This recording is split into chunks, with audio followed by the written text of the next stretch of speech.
Friday Night Lights, and after a week off, Bacon County Red Raiders back in action tonight, playing for playoff seeding. It's homecoming 2008, taking on the Lanier County Bulldogs. And David, the Red Raiders looking to build on the momentum of an exciting win 2 weeks ago over Pelham, their first win of the season. Yeah, an exciting game it was. I mean, wish we could have had the cameras there at that. We had to have these guys watching the black shirt game, I think. But anyway, we did have an exciting game. We won that game.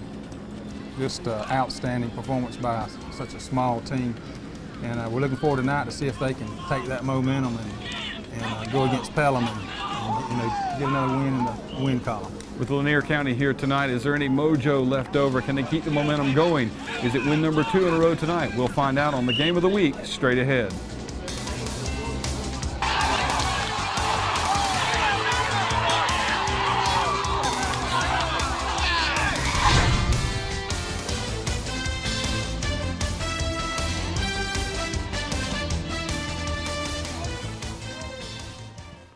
Hello again, South Georgia. Hi, it's Nabil with the South Georgia Sports Network Game of the Week.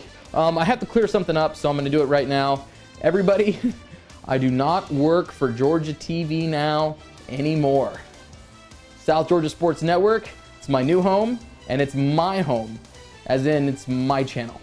So for all the updated Nabil goodness, please turn to channel 15 ATC Cable and keep watching more games of the week. Now, tonight's game is Bacon County Red Raiders versus Lanier County Bulldogs, and it's homecoming. We're going to be showing the homecoming parade at halftime, as well as the crowning of the king and queen. So please stay tuned for that. And also, this has to be said, Bacon County, Alma, Georgia, you sponsors out there, all you businesses, you guys rock. This is definitely how to support your local area athletics. Thank you for supporting the Red Raiders. The game turned out great. We can't wait to have your support again next week when we show Bacon County's senior night. So please stay tuned, sit back, relax, and watch the game. And may I present the Bacon County Red Raiders.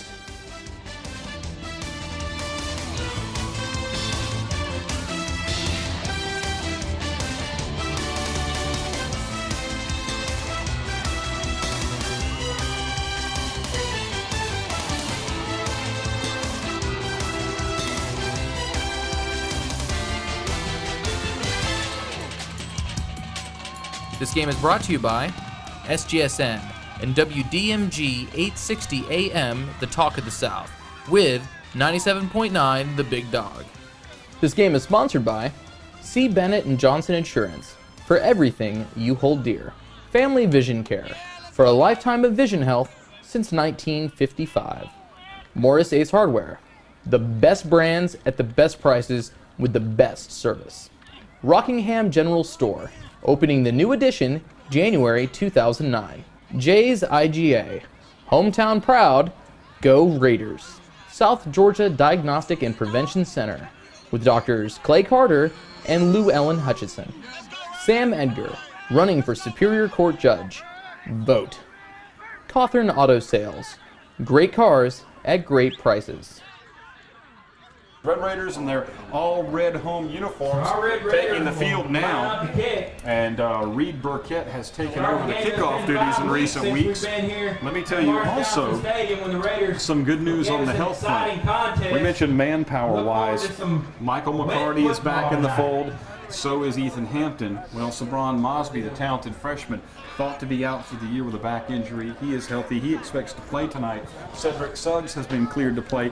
He has been sidelined with an illness. He has been cleared to practice beginning Monday.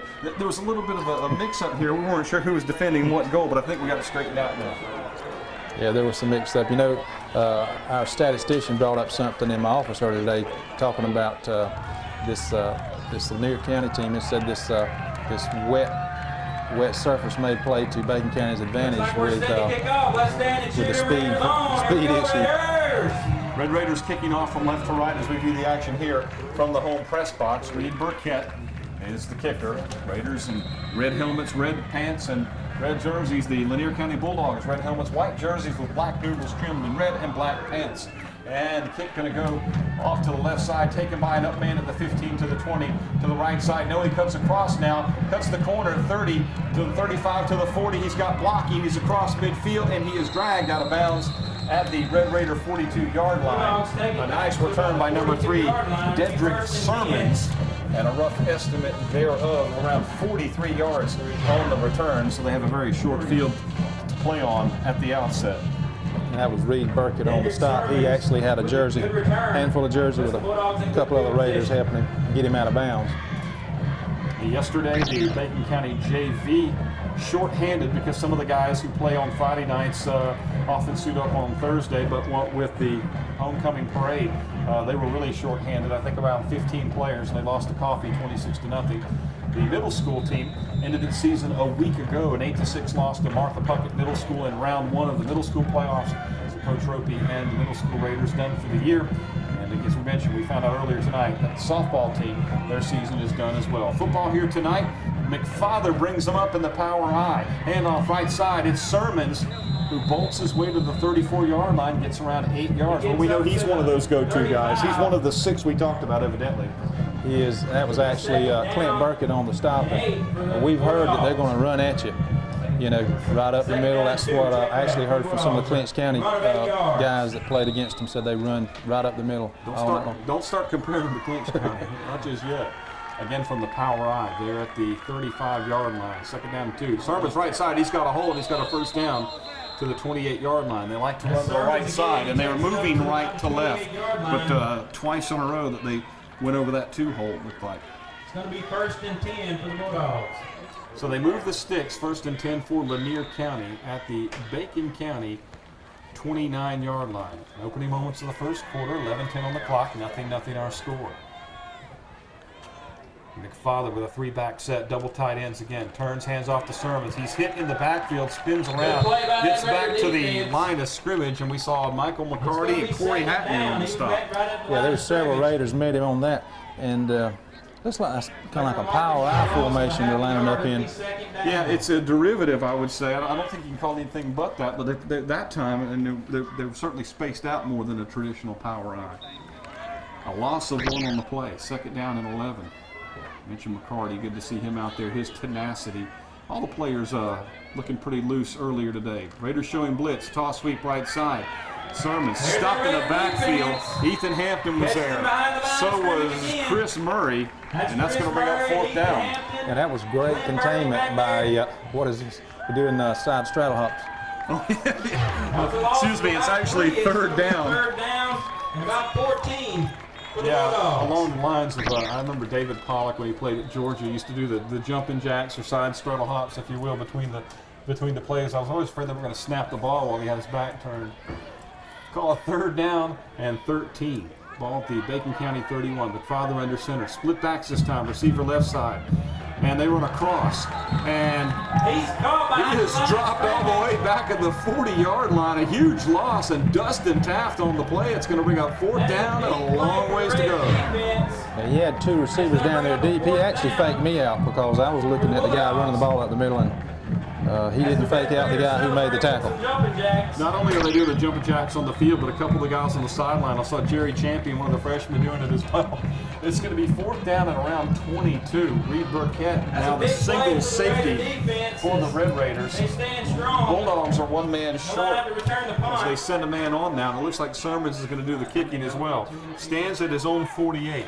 Line of scrimmage is the Bacon County 34. High snap, but he gets it away. It's a floater. Nobody back deep. It's going to roll just a little bit to around the 11-yard line, and that's where the Red Raiders will take over, 1st and 10. So a nice defensive stand to start things for the Bacon County Red Raiders, and now they get the ball. That's right. They actually stopped this running team on their first drive, so that's got to give them some good confidence. Again, the Red Raiders in all red, and we see Danke Anderson coming onto the field. Perhaps he'll get the first snaps of this ball game. Anderson is the, well, he's the maybe not the first string, but what you would call 1A. And right now, Reed Burkett not on the field that we can tell. It is going to be Danke under center. Red Raiders 1st and 10 from their own 11, moving left to right. No score in this game. Hands off to Burkett, who is in there at tailback, and he starts over left guard and then twists his way to the 15-yard line. Yeah, again, Danke had a good fake on that play, I was looking for him to throw the ball deep for some reason, and it's just kind of difficult to see out this window with the glare. Anderson's very athletic, so is Reed Burkett, but in a different way. Reed is a guy that has can get a low center of gravity, a guy who, though he only weighs about 165, has got a lot of power, a little more finesse when you're talking about Danke Anderson. And this time it's Burkett calling the play and breaking the huddle. Glenn Smith in at a receiver right side. Clint Burkett, the tight end, on the left side, and they've got McCarty in there at an H-back. Going to run the option. Reed's got a hole. He's up to the 20-yard line, close to it. He's going to get collared there, shy by a couple of yards. It'll be third down and short. Gets up to the 20-yard line. Like this guy just said, he refused to get down. He was still pumping his legs trying to break through from the tackle. I guess he thinks he's still over in Pelham. And yeah, and there's just no quit in this guy. And there's a lot of them. I call him a real follow-me guy. And that type of playing is certainly contagious. Barry Folsom, the freshman, now in. Third down and 2 Red Raiders, 7:41 first quarter. Let's call it 3rd and 1. No score. Red Raiders first time they've touched the ball tonight. From the eye with Burkett underneath. And going to hand off to the fullback, and it's Dustin Taft with the call. He goes left side. He gets up around the 24-yard line. Should have the first down by about a yard. It looked like that was J.T. Norwood from Lanier that actually was on the stop, but he didn't stop him from getting the first down.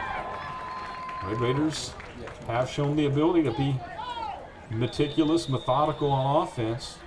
On a night like tonight, you have to hold on to the football and be extra careful. And I checked out the turf.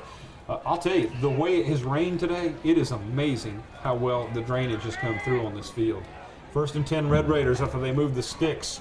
Play action, pitch to the tailback. That's Danke. He gets outside past the man off the corner and gets around 3 yards. It was only 3 yards, but a big move there on that guy on that first contact. That would be first contact.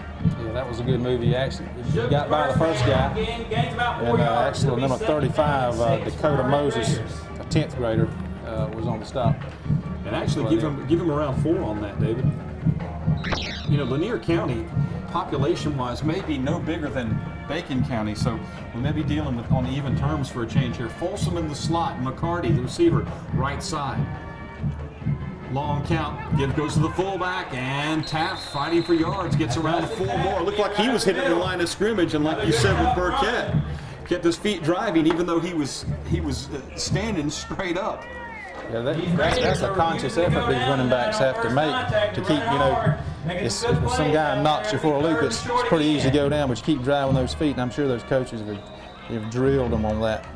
3rd and 1 now for the Red Raiders at their own 34. And nothing, our score first quarter. McCarty to the left side, Glenn Smith to the right side. Burkett from the eye, going to go to the fullback, Taft again. Oh, and he coughs it up, and the Red Raiders recover it. They get the first down up at the 39. And was that Taft that got his own, or was that a lineman that fell on it? It may have actually been McCarty. Did you get that? I couldn't tell. That was one of the things we were talking about before the game was this wet conditions, fumbling the ball. And but fortunately, we recovered it for a first down. May have actually even been Corey Hatton because it looked like number 4, and he wears number 54. So heads-up play by the Red Raiders.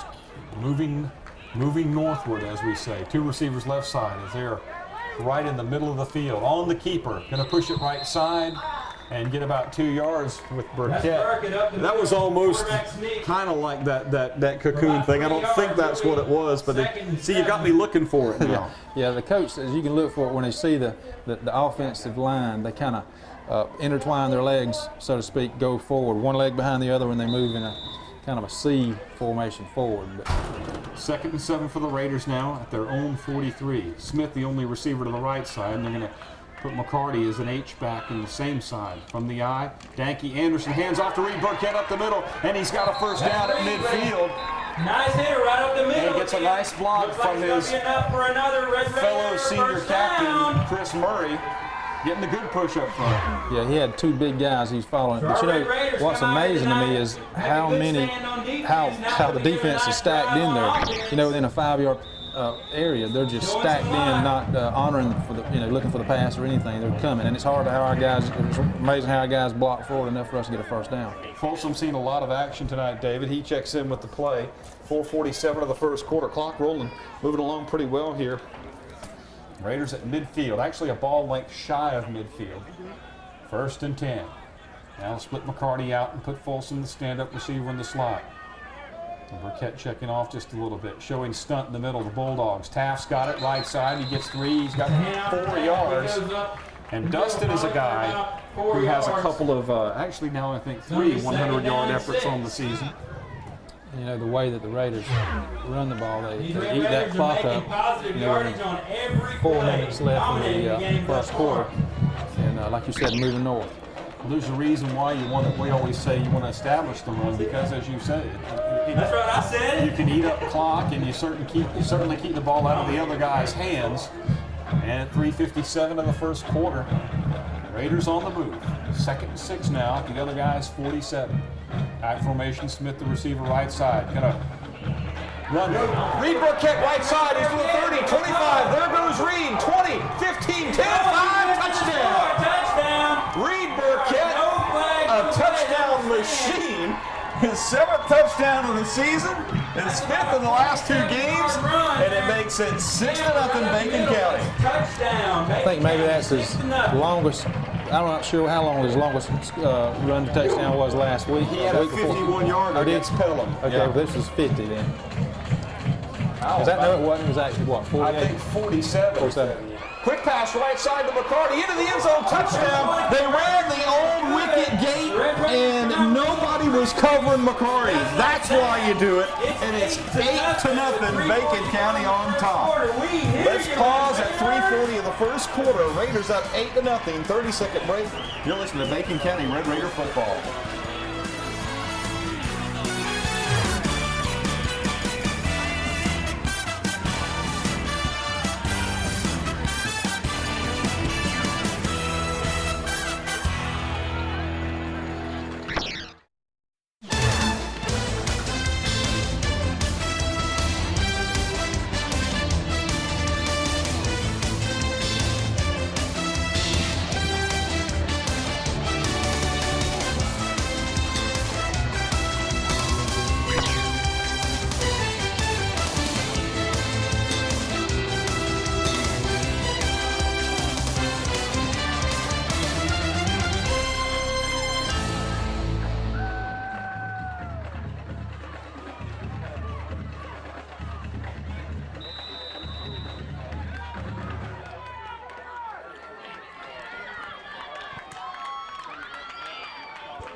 Burkett kicks it off. It's taken by Sermons at the 15, up to the 20, to the 25, up the middle of the field, spinning and breaking tackles to the 42-yard line. 8-0 our score.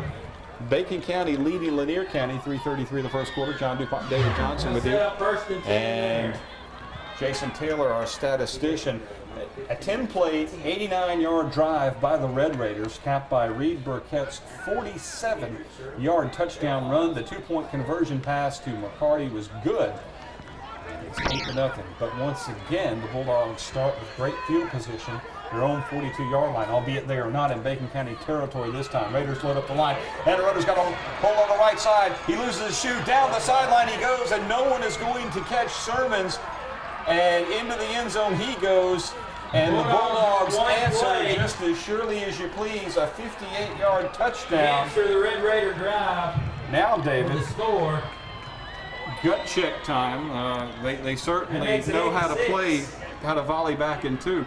But at this point, do you go ahead and go for the 2 points? This may be one of those teams, for all we know, that goes for 2 points anyway. But I think at this point, they may actually have to go for the 2-point conversion early on just to try to maintain momentum. Yeah, it looks like they're lining up to kick, but they may, you never know, they may fake it, so you have to watch for that. And again, tough to tell from this. Okay, I'm going to say that's number 10, Delphon Sermons, another Sermons.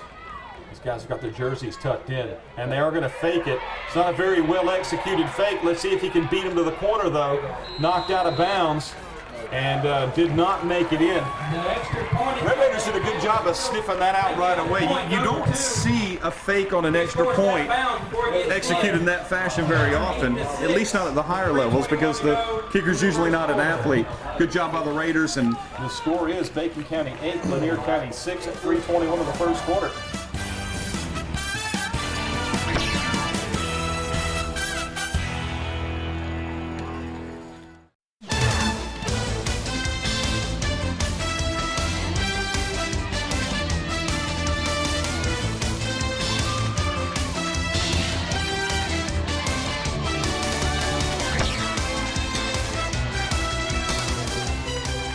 Suddenly Reed Burkett breaks for a long touchdown. And then here comes Lanier County back with one. A one-play, 58-yard drive. Touchdown run by Dedrick Sermons. The two-point conversion attempt, the fake PAT was no good, and it's 8-6. You know, as the Red Raiders set up to return this kickoff here, they've got Tay Reynolds back deep. I want to point out that the Raiders have not, here's a flag, it's going to be offsides on the kicking team. Do you know that here we are into game 8 of the season, and the Red Raiders do not have a punt return yet, which speaks to a couple of things. First of all, the fact that their opponents haven't had to punt that much. Second of all, that there have been some situations where balls were kicked out of bounds, balls were fair caught or let go. When I talked to Chris Noble tonight in the locker room before the game, he said, you know, that's one of the things we want to have happen tonight, is we want to have a punt return. So let's see if that works out. So he's making a prediction. Not really. I actually pointed out to him that he's got a touchdown pass and a touchdown run, but not a touchdown reception. And anyway, one of several things we talked about. Nice boot is taken deep at the 9 by Tay Reynolds to the 20, 25, 30. Is collared high at the 30-yard line. You know, Reynolds, the sophomore, going through some growing pains. He was tossed out of that Wilkinson County game and had to sit a game this year.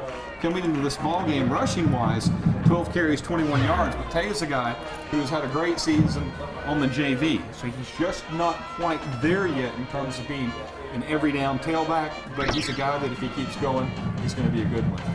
Yeah, he's one of the faster guys on our team. 5'7", 160. I mean, he has to walk lightly and carry a big stick. It's like Barry Sanders dimensions or somebody along those lines. Two receivers left side for the Raiders. Looked like Burkett may have dropped the ball. No, I think he's got it. He's just dropped for a loss. Back to around the 28-yard line. So the first time the Raiders had the ball, they scored. Now they've got it again. Up top, 8-6, 3:03 first quarter clock. Think about some of the big moments other than the win over Pelham. There was the exciting game here, the last home game that we saw, which was Calhoun County. The season opener, which was Jeff Davis. Bacon County led at the half there, so they have played well at home all year long, and that's kind of a rule. You want to win the home games and split on the road if you can. You're right. Easier said than done, though, right? It is, but they've looked, they've been in the game in all the home games, really. Second and 12 after the loss. 3 receivers set. One of them is Clint Burkett, normally a tight end. And nobody was buying the play action that time. The fullback Taft went for about the yard right side. Actually, maybe got a yard and a half, 2.5 yards. It's going to be third and, I'll call it 9, 2:14 of the first quarter. That was number 24, J.T. Norwood on the stop for Lanier. And a reminder to you that the Bacon County Lady Raiders, who lost their opening game on Thursday, forced into the loser's bracket tonight. They did exact a revenge win against Johnson County, a team which beat them last week at the sectionals, but then they lost against Bowden tonight. And their season has come to a conclusion. Good football going on here, though, at 1:45 of the first quarter. 8-6 Red Raiders on the option. Reed Burkett, no one in front. And he's still moving forward, and his momentum should get him to around the 34-yard line. But that's not going to be near enough to keep this drive going. Fourth down for the Red Raiders. This defense is just stacked in there. I'm surprised we've been able to get the yards we've had, really, as quick as they are. Let's call it 4th down and 6. Clock rolling at 1:19 of the first quarter. Playoff implications for both of these teams.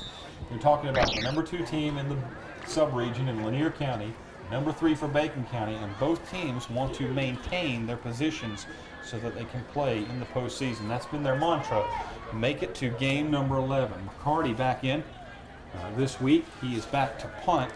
He has 25 boots for a 31-yard average. Stands at his own 20 or so. Nice high kick by McCarty.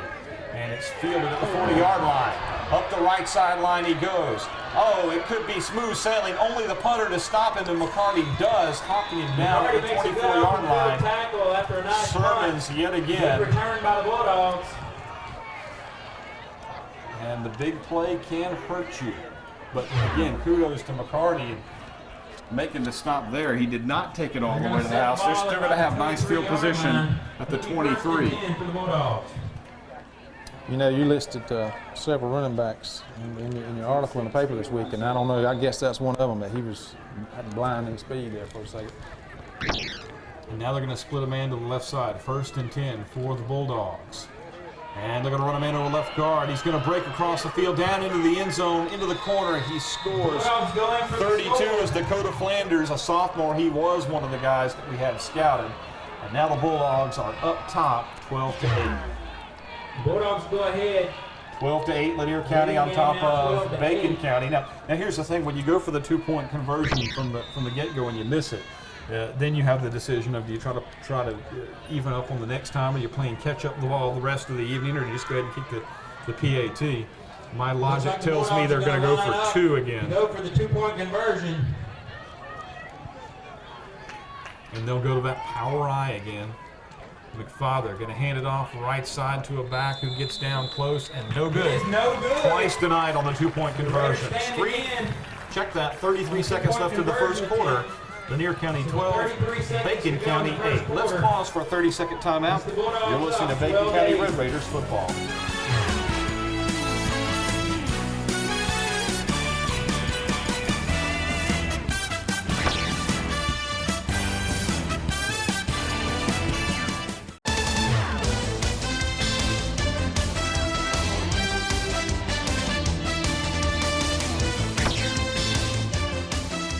Back here at Morris Johnson Stadium, 33 seconds left in the opening quarter, 12-8. Lanier County leading Bacon County. John DuPont, David Johnson with you, and this game being heard tonight on 860 AM WDMG and 1400 AM WAJQ.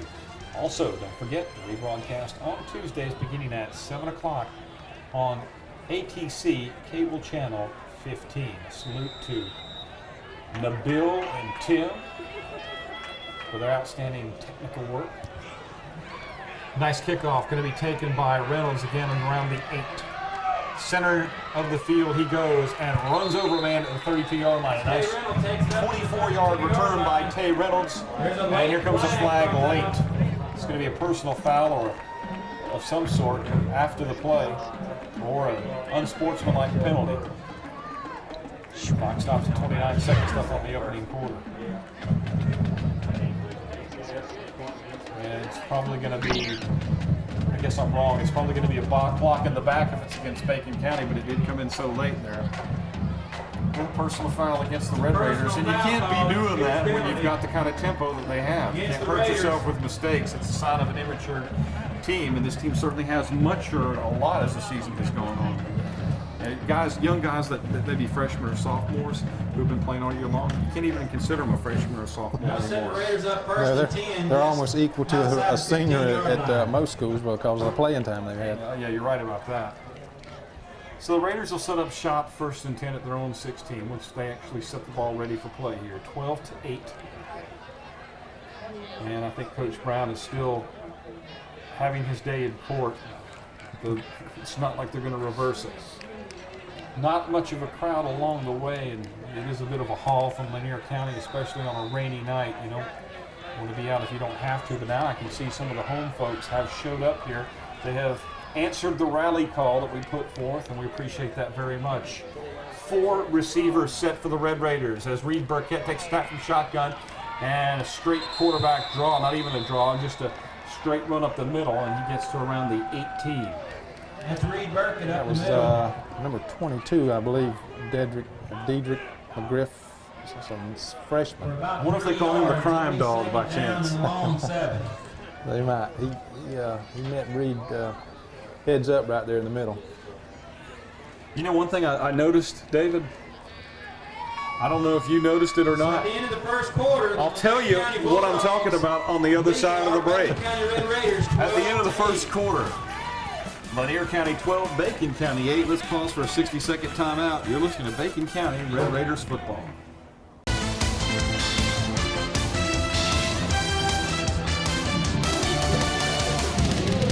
Lanier County leads Bacon County 12-8 as we begin the second quarter. First quarter stat breakdown. A salute to Jason Taylor, our statistician. 95 yards on the ground for the Red Raiders, 84 net yards for the Lanier County Bulldogs. Reed Burkett leading rusher for both teams, 8 touches, 71 yards, and Dustin Taft 5 carries for 20 yards. Sermon's the leading ball carrier for the Bulldogs. He's got 5 for 68. The snap goes this time to Danky Anderson, who pitches back to Reed Burkett, who finds his way to the 20-yard line for a modest gain there. Pitch to Burkett. Gain without one on the play. It'll be 3rd down and 6 for our Red Third down Raiders. and 6 now as we start the second quarter. Okay, some technical difficulties. We're going to work those out there. We'll get David back on with us in just a moment. It's going to be 3rd down and 6 for the Bacon County Red Raiders as we continue this drive, and the ball's at their own 20-yard line. Well, I'll go ahead and tell you after this play what I was going to mention in the first quarter. 4 receivers set for the Red Raiders. And Anderson from the shotgun going to put a man in motion. That's Chris Noble. Rolling left, got a nice block by Burkett. Winging it downfield. It's a bit of a duck pass off to the hands of the receiver. I think we got David's mic back now this time. Pass goes incomplete. Down for the Red Raiders. He's trying to make something happen on that. He threw it up in there, and we did have some receivers down there. We had a lot of defenders down there, too. Well, I was going to tell you earlier what I missed on that long touchdown run by Reed Burkett. I didn't get the elbow in the ribs as I usually do. I'm trying to back off and channel that aggression through the microphone rather than in your ribs. All right. Well, we kind of miss it now. 4th and 6 for the Red Raiders, and McCarty will come on. If they'll score again, I'll do it. All right. Got Noble in it on one side. Got another gunner to the other side. That's Anderson. And McCarty just shy of his 5-yard line. Boots it high. Going to take a roll across midfield. And it'll be down at the 39-yard line. So a boot of 41 yards by McCarty. No return and a net of 41 yards. And the Bulldogs will have it. 1st and 10. Again, starting every drive between the 40-yard lines. Well, not this time. They're at the 39. But if you can ever pin this team deep and make them march around 80 yards, it'd be interesting to see how much gusto they've got, if they've got enough in the tank to make a long, sustained drive, as the Red Raiders did, of 89 yards. It's 12-8. Bulldogs have scored twice. They can score quickly. Neither team has stolen a pass except for the 2-point conversion pass from Burkett to McCarty. Handoff goes right side. Red Raiders stack him up right at the Nice line job of of play action followed through afterward, but I don't think anybody was buying that. Saw Chris Murray and a couple of others in there on the stop for the Raiders. Yeah, he met the heart of the Bacon County Red Raiders defense. Ethan Hampton was there, and like I said, a host of others. Ball carrier got a yard. He's at the 40-yard line. 10:26 second quarter. Lanier County 12, Bacon County 8.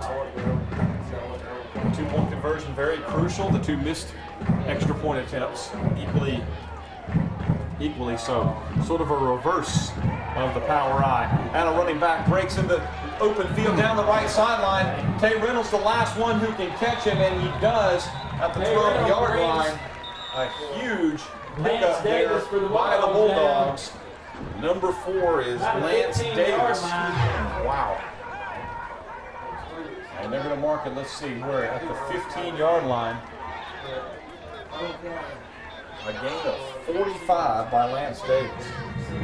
And they've been hiding him. I know that running back, he did very well in his running. He was looking for the block, waiting on his block, and he just hit that next gear whenever he needed to. Davis comes off, get him out of the game, but the bad news is you have to face Sermons. And when you've got more than one guy who can tote the mail, and you key on that guy. McFather is now checking off here, and I think Scott Brown is starting to call timeout. He's not going to get it. 1st and 10 at the 15. And down to the 10-yard line goes Justin Riley. Bulldogs go down just inside the 10-yard line. 16. Bulldogs are on the move. It's going to be Got a 2nd 4-point down. lead at 9:49 of the second quarter. The rain has not completely subsided. There are some umbrellas in the stands. Was that Daquan Smith or Daquan? How do we pronounce that? Daquan. He was in on that stop. Yeah, Daquan is got a little bit of showmanship. He's yesterday in the homecoming parade. He was riding on the back of the. He and Chris Noble were riding on the back of one of the fire engines. He had a lot of fun with that. 2-back set now for McFather. Left side. And gets it out to a guy who's got a beat on the corner and now just does a hook slide down around the 2-yard line. It's going to Bulldogs take it down. be goal to go for Inside the the Lanier 5-yard County line. Bulldogs. It's going to be first down and goal for the Bulldogs. Okay, I'm going to say that was 22 McGriff again. Danke actually made him turn in. That was hoping that a little bit of moisture on the ground would help us. It hadn't helped us a whole lot tonight with the speed. First and goal at the 3. And a power set. Handoff right side. The running back driving. It was actually caught from behind. That was Tough running by the Bulldogs. McGriff. He's It was dragged down by caught, number 74, Sermons, Chris caught by Murray. Murray, who's been all over the field tonight. He ran into that death grip and he wouldn't let go, and just like I couldn't tell if he slammed him to the ground. I'll tell you, they had one of the Spirit Week activities they had was G-Day, and you could dress up as a geek or a gangster. Reed Burkett got the Geek Award first place. Chris Murray got first place in the gangster competition. All You're 18 or younger, you know what that word means. Second and goal now. Bulldogs going to try it right side, and they get in for the touchdown. They give him the call. And That's it's a going to be touchdown, Bulldogs. a 3-possession game in just a minute here. Corey Hatton and Michael McCarty made a great tackle, but not on the guy that actually had the ball. Delphon Sermons, number 10, with the touchdown. And now they will try a conventional PAT. A 10-point lead for the Bulldogs. I said it was going to be a 3-possession game. I'm wrong. It's still a 2-possession game. Almost set here to try the PAT. Snap, the hold is blocked. 58.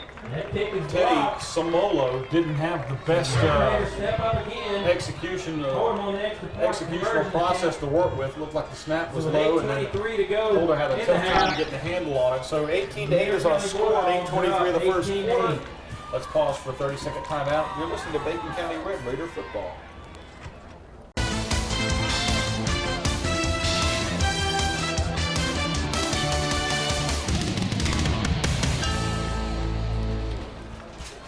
.23 of the second quarter. I may have said first quarter inadvertently, but 8:23 to the second period, and it's 18-8. Lanier County leading Bacon County. Delphon Sermons, the touchdown run. The PAT kick was blocked, and that's where we stand. They've missed all 3 extra point tries.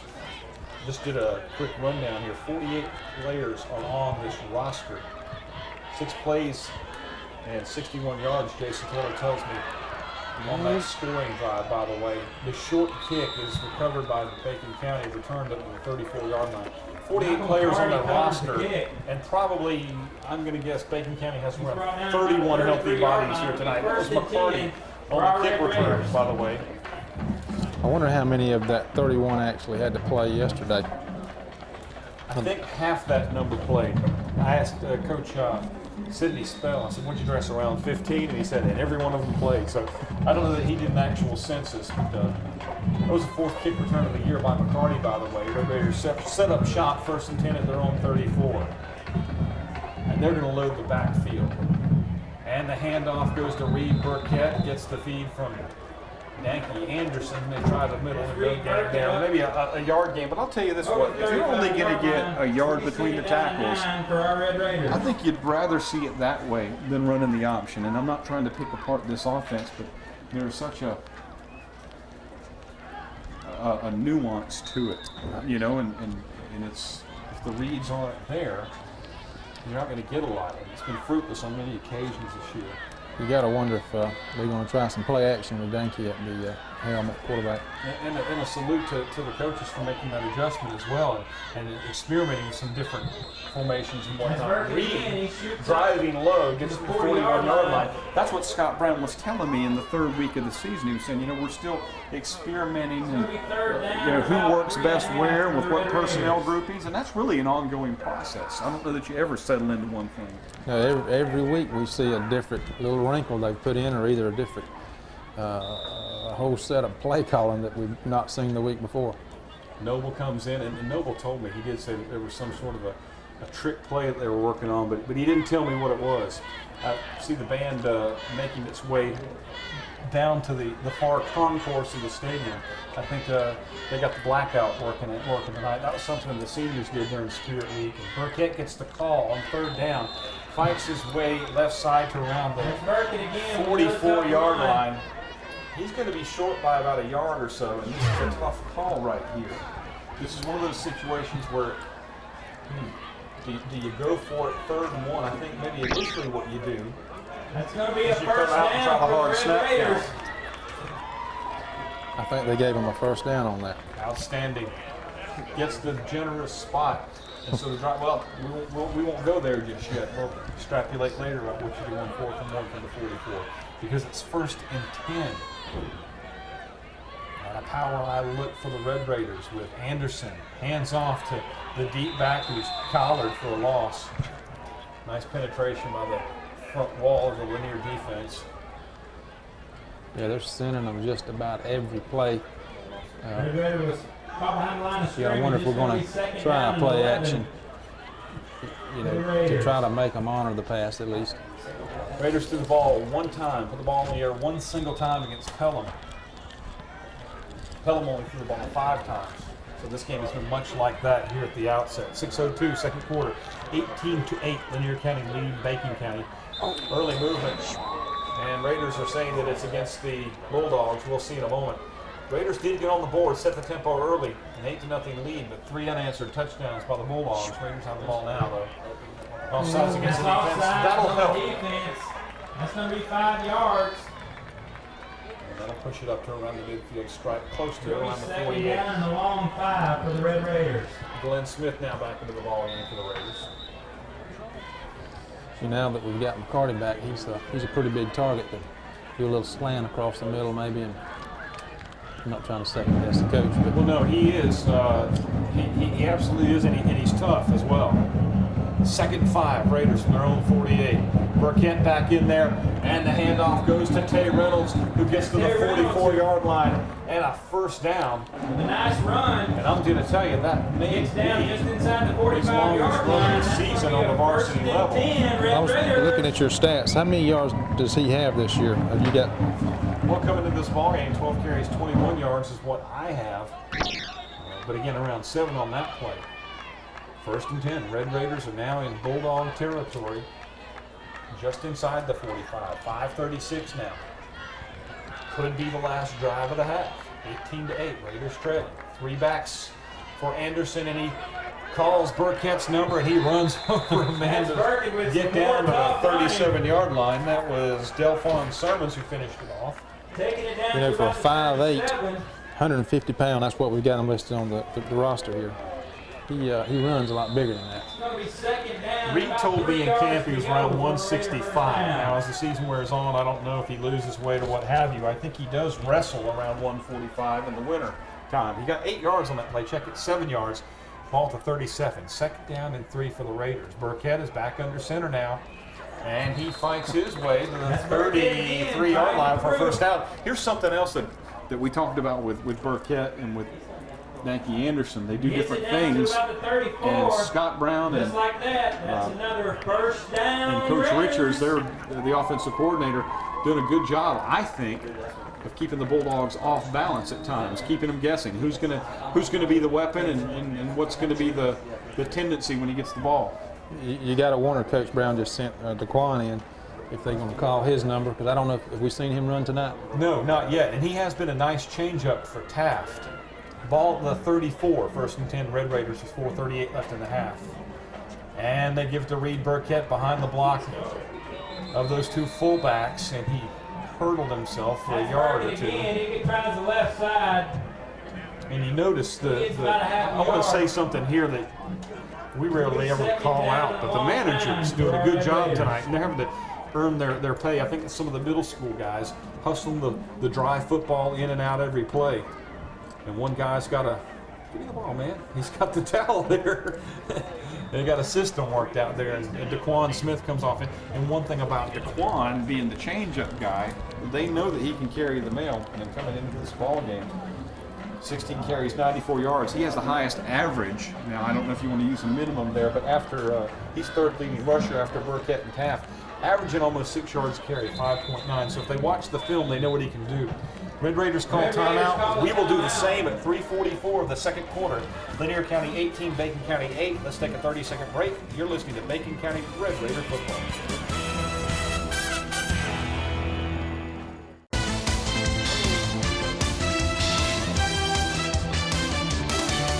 Time for some strategery as Coach Philip Richards and Coach Scott Brown and the Red Raider Brain Trust discuss things here at 3:44 of the second quarter. Lanier County 18, Bacon County 8.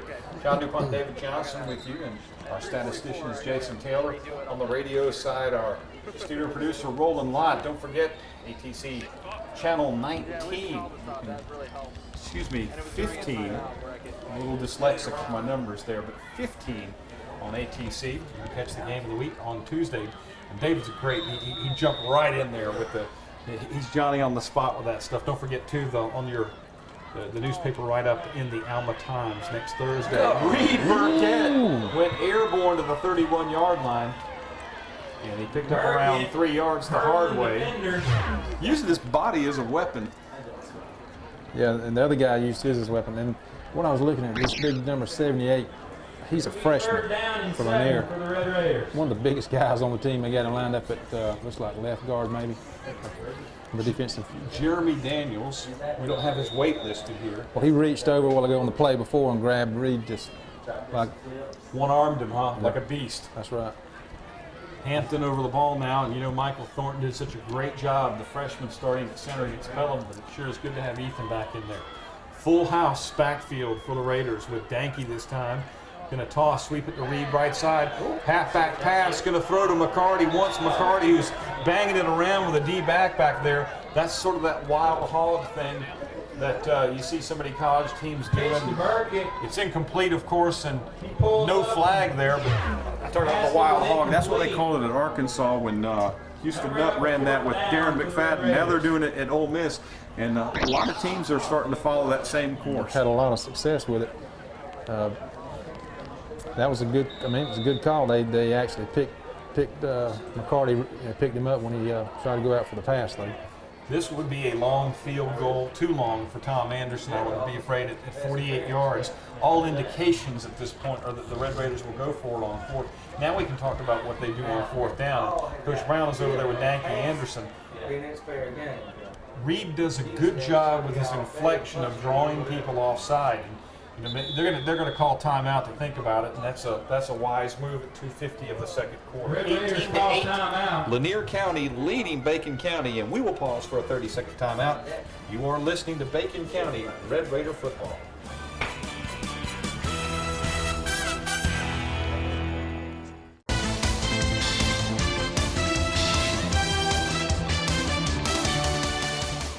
With 2:50 to go, you know, I've said this a lot, and I think it's very true. Scott Brown does an excellent job of using his timeouts. I mean, as we're sitting here thinking out loud, what are you going to do? He obviously had some things that he wanted to take a little more time to mull over as well. He did, and I was watching him watch the clock. He was actually letting some time tick off that clock so that if he does have to give the ball back, these other guys maybe won't have that much time to get back in the end zone. That's a good point.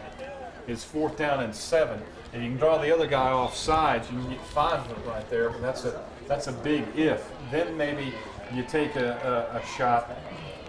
That was the first, I think, pass attempt of the night for the Red Raiders. Just a few moments ago, the Wild Raider, I guess is what we'll call it. Some other games that are going on around southeast Georgia tonight, at least in the region. Terrell County is at Calhoun County. That's not southeast Georgia, obviously. Randolph Clay is at Middle County, and Pelham is at Atkinson County. Seminole County and Clinch County are idle. Raiders going for it on 4th and 7 at the 31-yard line. Noble in motion, going to make a 3-receiver set on the left side. Rolling left, Danke Anderson under pressure, throws a duck left side, and it is picked off and dropped by Sermons. And, you know, that's a good thing for the Bulldogs because you want the ball at the 31, not the 21. Yeah, I think, though, he would have caught the ball had it not been wet. And that was, of course, one of the problems to start off with is Danke couldn't get a good grip on the ball when he threw it. It just you know, like a duck. Well, the other thing to consider is his position on the field and how many defenders are around him. I don't know that he would, even with his speed, with that many guys in close proximity, I don't think you want to, again, I don't think you want to get the ball right there. And he's rolling left, and that's hard to throw it when you're right-handed. Yeah, you are correct about that. David's an ex-quarterback. He certainly knows from experience. Over on downs, Bulldogs now from their own 31, and McFather stumbles, but the running back out of the gates gets his way up to the 39-yard line. That's Dedrick Sermons. That's Sermons again on the carry.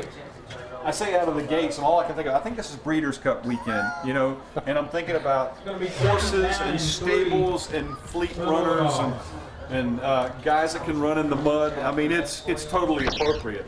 It is. And this team's got plenty of them, looks like, coming out of the stable. Look out, that kid Davis, number 4, is back in there. Lance Davis. Or is it Lane Davis? I wonder. On second down. Oh, they do go to Davis. That's a good play by McCarty. Or excuse me, that was Sermons. Michael McCarty was all over him, though. 1:55 now on the second quarter clock. Gets him. It's going to be third down and short. Yeah, McCarty just behind him, just was fixing to ride him down. By the way, it is Lance Davis. That was sort of a joke for the benefit of our PA announcer here, whose name I keep getting wrong. You mean Lane? I thought it was Lance. Oh, Vance, maybe. Another timeout call with 1:40 left in the quarter. 18-8, Lanier County leading Bacon County. We will pause for 30 seconds as well. You are listening to Bacon County Red Raiders football.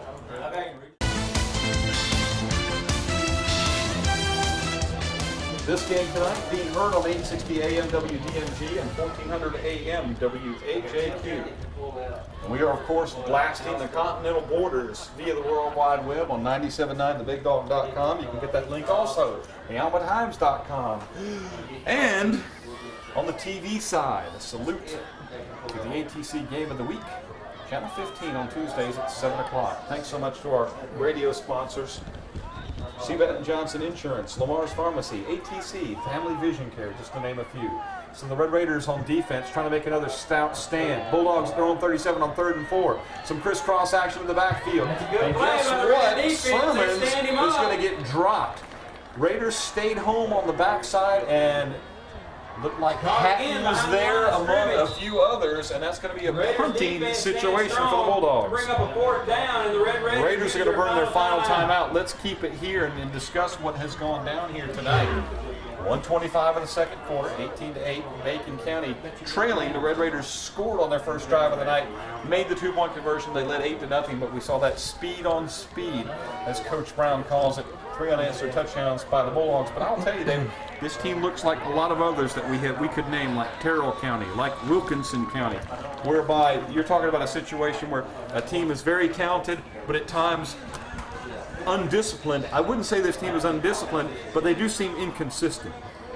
They do, but like you say, when you've got that speed that we've seen all season, You can afford to be a little inconsistent. They can mess up a few times. And of course, we're a little partial, but one thing that we can say about Bacon County is from an effort standpoint, from an execution standpoint, the determination has been there every single snap of this season. Wilkinson County was a bit of a letdown, I know, to the coaches. But again, that almost seems like ancient history now when you're talking about how well they played 2 weeks ago and the way they got out of the gates here tonight. I agree. And so the Bulldogs showing punt on 4th and 5 from their own 36-yard line. Burkett is the single safety. He's not honoring the punt just yet. Now he's going to drop back just a little bit. And looks like a fake up the left side, and it's going to be Sermons with a first down and then some. To the 35, to the 30, to the house he goes for the touchdown. There is a flag on the play. There's a flag, but it may be celebration on the punter. Bertram Knight Here's some trickery. really didn't do a good job of executing that. We saw the snap go to the up back, but he's so quick getting through that hole by the time the Red Raiders adjusted. He was up the field, and here's a holding penalty, which is going to bring it back. So thank heavens for that. Looks like they threw a second flag over here on the sideline just now. Well, let's see where the ball is going to be spotted. Is it going to be a situation where they're still going to have it 114? The Raider regiment on the sidelines now. And that's something that, you know, normal teams can only do that once a game. Again, when you got speed, you maybe can take a chance again later on. That's sportsmanlike as well. And That's a block in the back, looks like. I think they knew we were coming for the punter, and that was a pretty good call, I guess, at that time. I think the unsportsmanlike may have been on the punter, who was showboating a little bit at the end there, which goes to show you, even if the play doesn't count, your conduct always does. Exactly.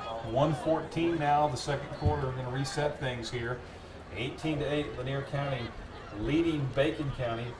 Playoff seeding is what is at stake for both teams.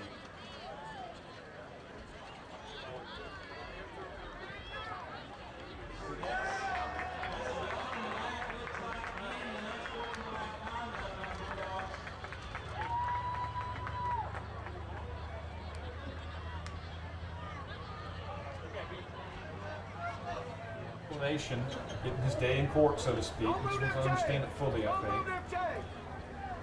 Don't move the freaking chain! Next week, back at home against Atkinson County, and then the region playing game to follow. We'll have all the games for you all season long. John DuPont, After David all is Johnson said with and you done, here. the Bulldogs will be set up 1st and 10 at the 40-yard line. All right, so the Raiders prevent they didn't prevent the touchdown. The touchdown called back, but a new set of downs nonetheless for the Bulldogs. Something you still don't want to do. And play action, fakes all around, complete pass to the right That's side. a great Tay play Reynolds by is Tay there Reynolds. to make the stop. I tell you, they faked me out. I could not figure out who had the ball. He lost me with the first fake. Well, and it doesn't make it any easier that all of these Bulldogs have the jerseys tucked into the back, but they do have their names. That was Knight, who's number 9. He's the punter as well. A gain of 3 on that play. 44 seconds now. McFather got him in the huddle. And, no sense of urgency here. Raiders, meanwhile, they just want to get back into the locker room with this lead staying at 10 points. McFather under center now. From the eye. Going to fake it to a man. He's going to throw it incomplete left side. Poorly thrown pass. McCarty was all over him. Clock stops for 22 seconds now.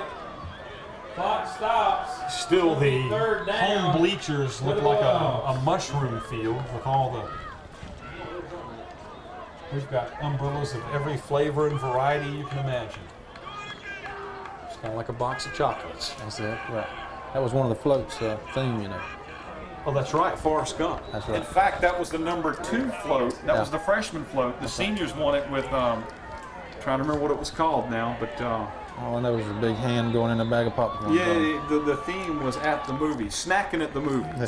So congrats to the seniors for number 1 on the float here. 3rd down and 7, by the way, from their own 43. McFather going to throw. He's a left-hander, oh, by the way, and it's incomplete. Pass was intended for number 44, Malachi Payne, and nicely defended by the outside backer for the Raiders, Daquan Smith. 17 seconds left, and on 4th down here. Yeah, you can fake it one time, but if you're good, maybe you can fake it twice. You know, we're watching this rain, a little bit of sprinkling bouncing off these umbrellas. That ball is slick as it can be, and if your hands aren't real big when you try to throw it, it's very difficult. The older footballs, the leather ones, or at least the well-worn ones, would almost get slimy, wouldn't they? And I think what we're looking at is almost, I think, one of those rubber footballs. That's what we used to break out, again, in the old days for foul weather. Raiders still not buying it here. And Knight boots it away, and they're going to let it take a roll. And they will actually get the ball back here with 8.7 seconds left. Raiders will have it at their own 26. So not only are they going to get to the knock on wood here, maybe they line up in the victory formation here just to avoid fumbling the ball away, or maybe they take a dive into the line. I'm not sure, but it appears that they're going to be able to hold this 10-point margin going into the locker room. 8.7 seconds left. The Raider head painted at midfield, looking pretty good there. So, a salute to. And I'm not sure who does all the field work. A lot of times, I think it's the coaches, maybe some of the community coaches and some other volunteers. The Raiders going to line up in an eye with Burkett under center. 2 receivers here. They're going to heave it deep. They're going to give it a tap. That's as safe a play as any. up to the 34-yard line. 3-2-1. That'll do it in the first half. Halfway home here at Morris Johnson Stadium in Alma. Homecoming, the pageantry of homecoming. Straight ahead, it is 18-8. Lanier County leading Bacon County at the half. You're listening to Bacon County Red Raiders football.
This is SGSN, the South Georgia Sports Network.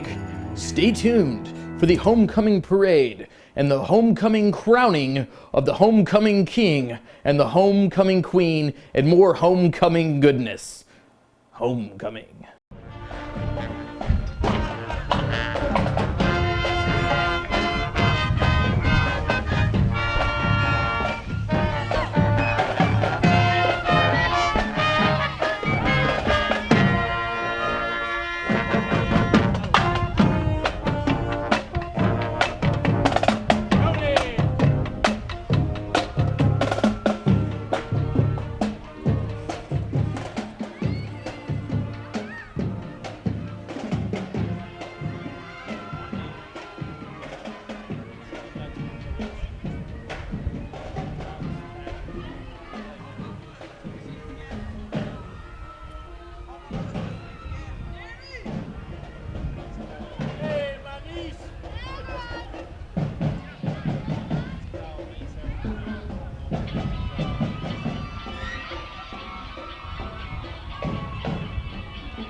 This game is sponsored by C. Bennett and Johnson Insurance, for everything you hold dear.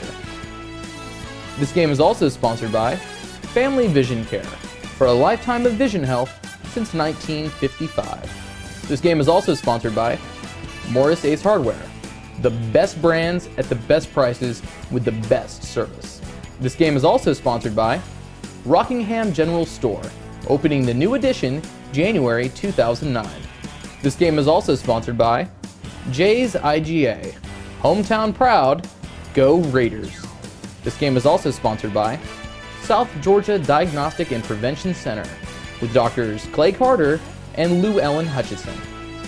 This game is also sponsored by Sam Edgar, running for Superior Court Judge. Vote. This game is also sponsored by Cawthorn Auto Sales. Great cars at great prices.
is Jody Dixon.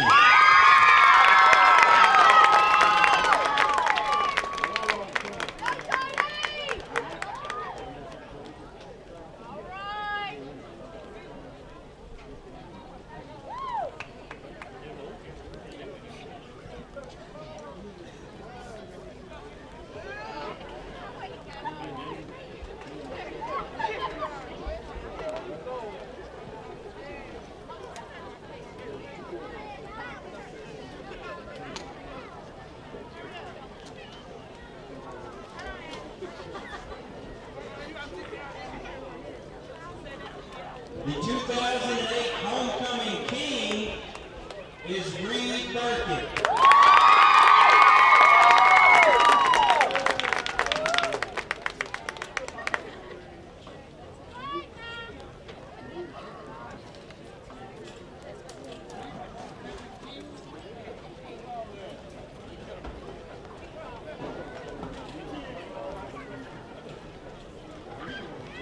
Congratulations to our king and queen of 2008 for the Bacon County High School Red Raiders, Jerry Dixon and Reed Burkett.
18-8 at the half. Bacon County trailing Lanier County, and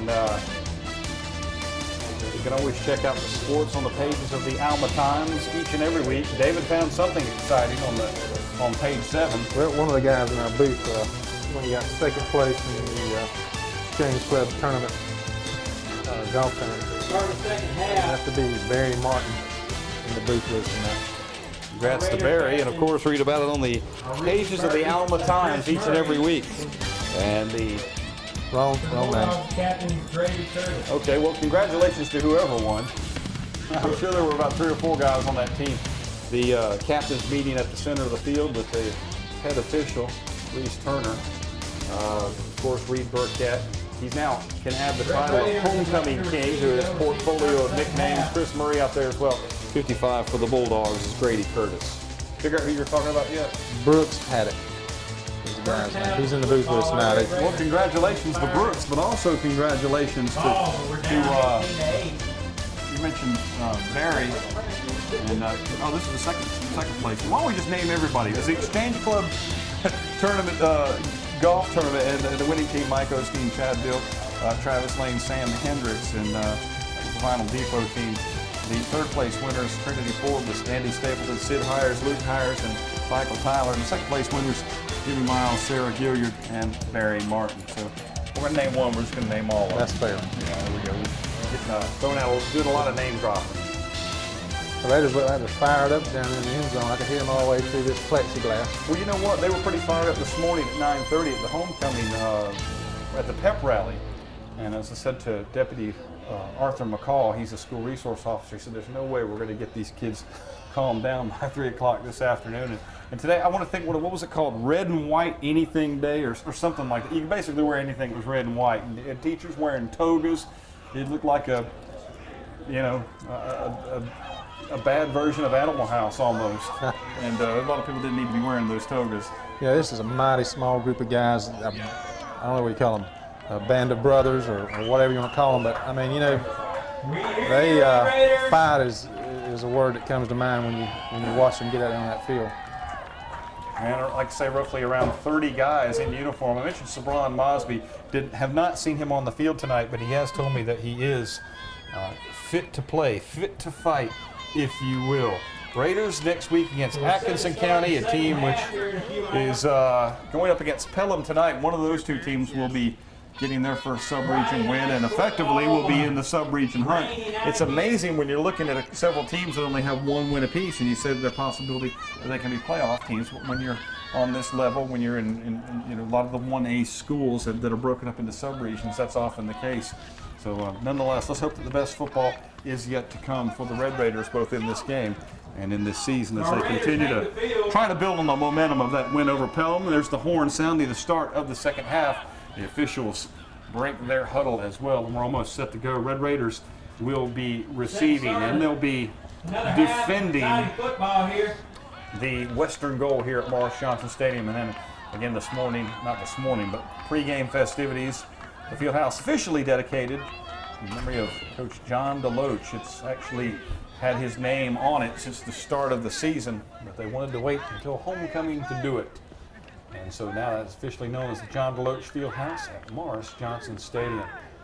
So the Bulldogs will be kicking off left to right as we start the second half. Here, Delphon Sermons, number 10, to do the honors. And Tay Reynolds got a couple of fine returns tonight. Number 20, he is the deep return man for the Raiders. Kick's going to go to the right side, covered by Barry Folsom inside the 20-yard line. And if he lets that go out, now the Bulldogs are indicating that they have recovered it. We'll see if that's what the officials say. Would have been better almost if that thing was going out of bounds to let it go out, and then you get it to the 35. But apparently the Bulldogs were right. Looks like they're going to have it 1st and 10. And we've seen this happen, unfortunately.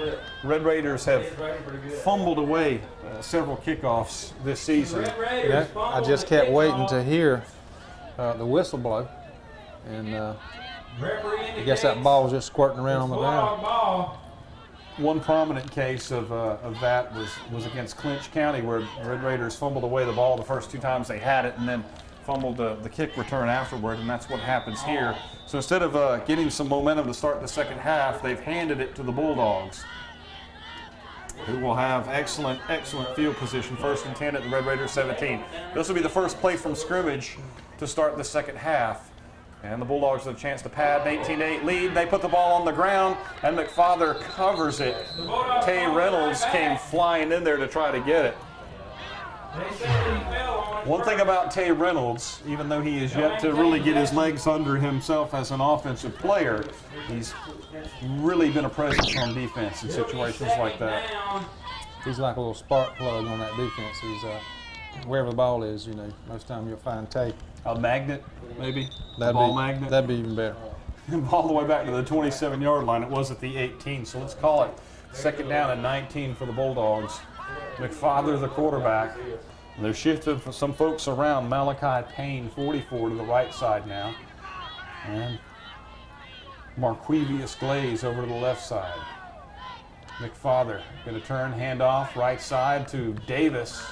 Piled up around the 26-yard line. They're really taking a beat on him. He had Reed Burkett on the stop. That's Chris Noble's getting up. Go for him on that tackle.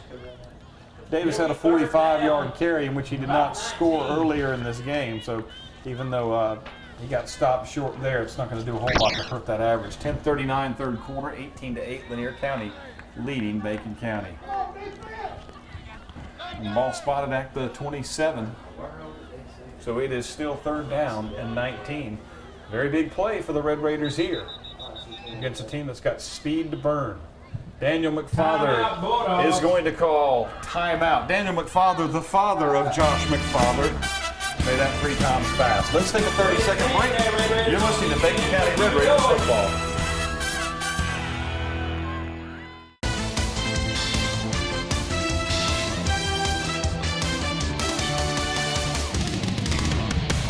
Scores from around South Georgia. Well, one other score. Coffee 14, Valdosta 3. That game is in the 3rd quarter here In Alma, it's Lanier County 18, Bacon County 8. Play here for the Third Raider down defense. and 19, Let's cheer 'em Lanier on. County now. Big stand for the Red Raiders here. They coughed the ball up on the kick return, and now an opportunity to thwart this drive. 3rd and 19, and here come the Bulldogs.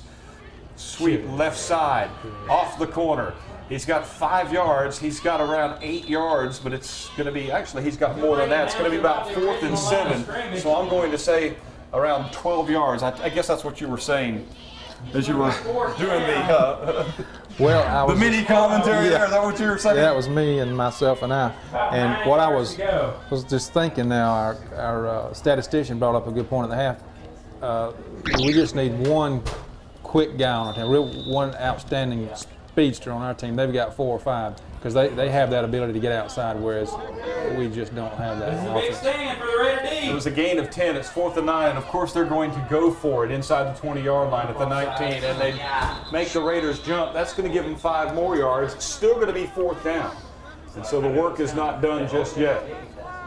The ball, let's see, at the 18-yard line. So that'll put it at the 13.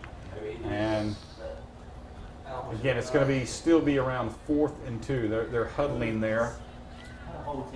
I guess it's a possibility that it may not be against Bacon County. It's against the offense. There's a biting a bullet for you.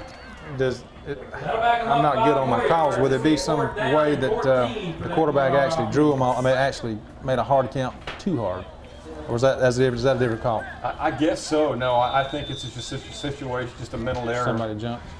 So that negates half of the previous run, and it's going to be 4th down. It's going to be more. No, that's exactly right. It's 4th and 14, and the ball's at the 21. Right, fans, let's cheer 4th the and Raider 14. So they've got to get to defense the 7 to get a new set of downs, and they've got the skill set to do it with. Raiders going to have to be stout. Malachi Payne to the right side. Terrell Gee to the left side.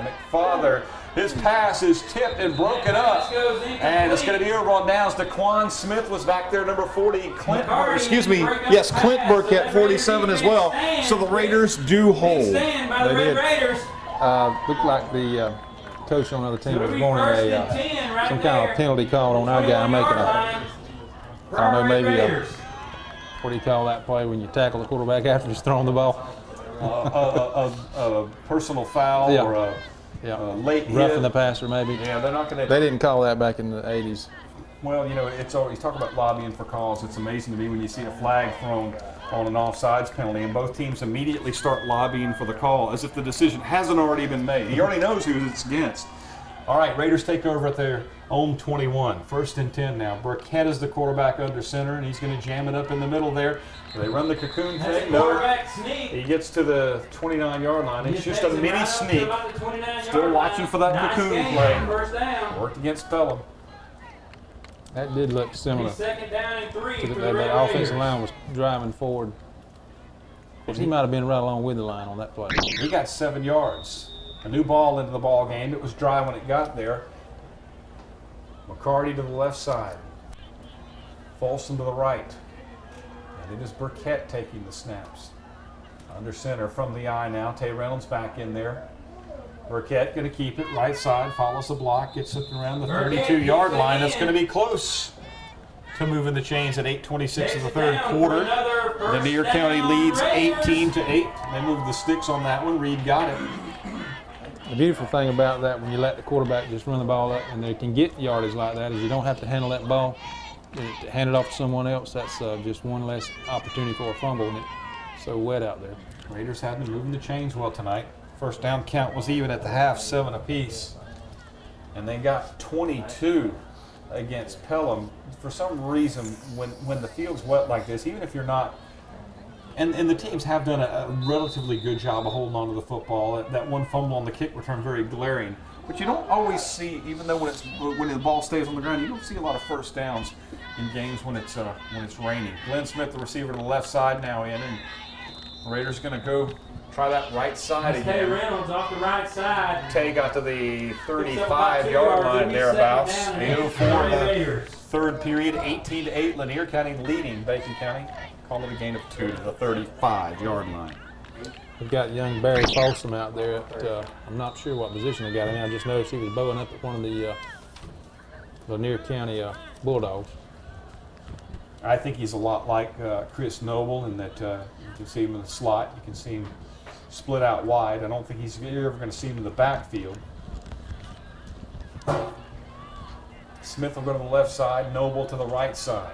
Noble has not touched the ball tonight, not as a receiver, not as a running back. Danke Anderson now in on 2nd down and 8. Going to toss, sweep, left side. Reed Burkett's got a nice block by Glenn Smith to the 40 to the 45 and hits the would-be defender and out of bounds at the 49-yard line. And Delphon Sermons smacks his hands together, but he took the business end of that leg. Some good blocking from the Red Raiders. Nice receiver screen there. It wasn't a screen play, but he screened off the defender very well. Glenn Smith, that'll get you a lot of playing time. Yeah, I noticed Reed thought about cutting up the middle of the field, and he saw that screen, as you just stated, and he got outside and was able to get outside and get that first down.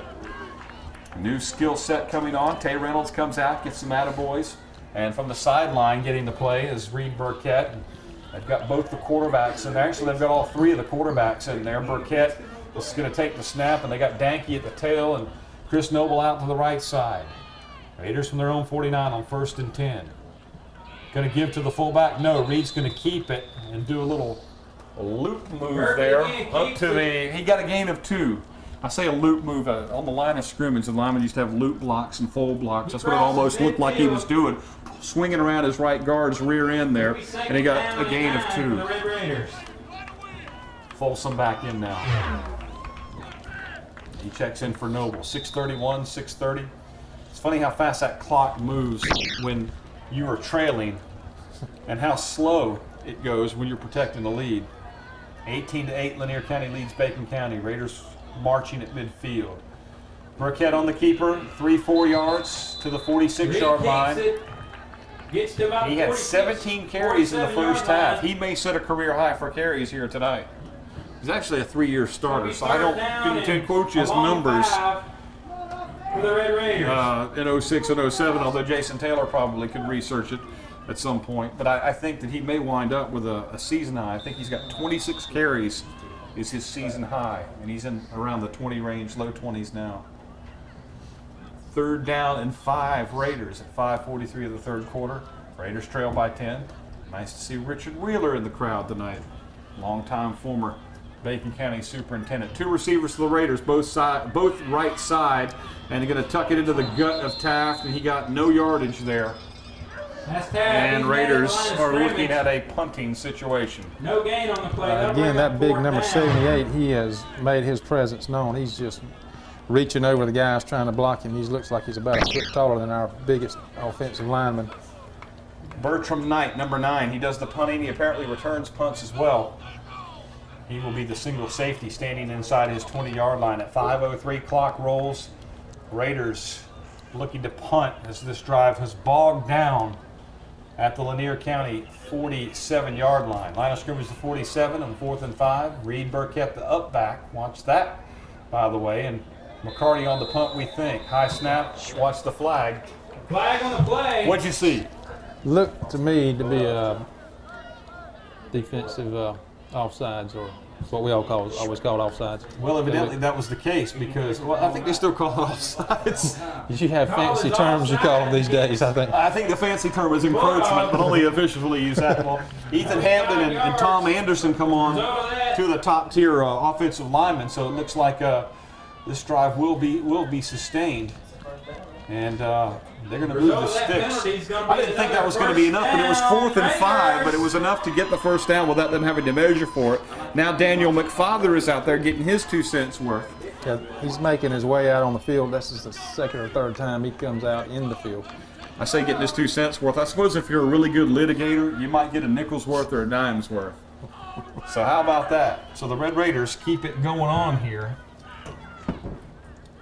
So on the penalty, 4:46 of the 3rd quarter clock, 18-8. And Jason Taylor tells us that Reed Burkett had 25 carries at Miller County. He has 22 tonight. Thank you, Jason. Folsom to the right side and McCarty to the left side from the eye. Raiders with a new set of downs.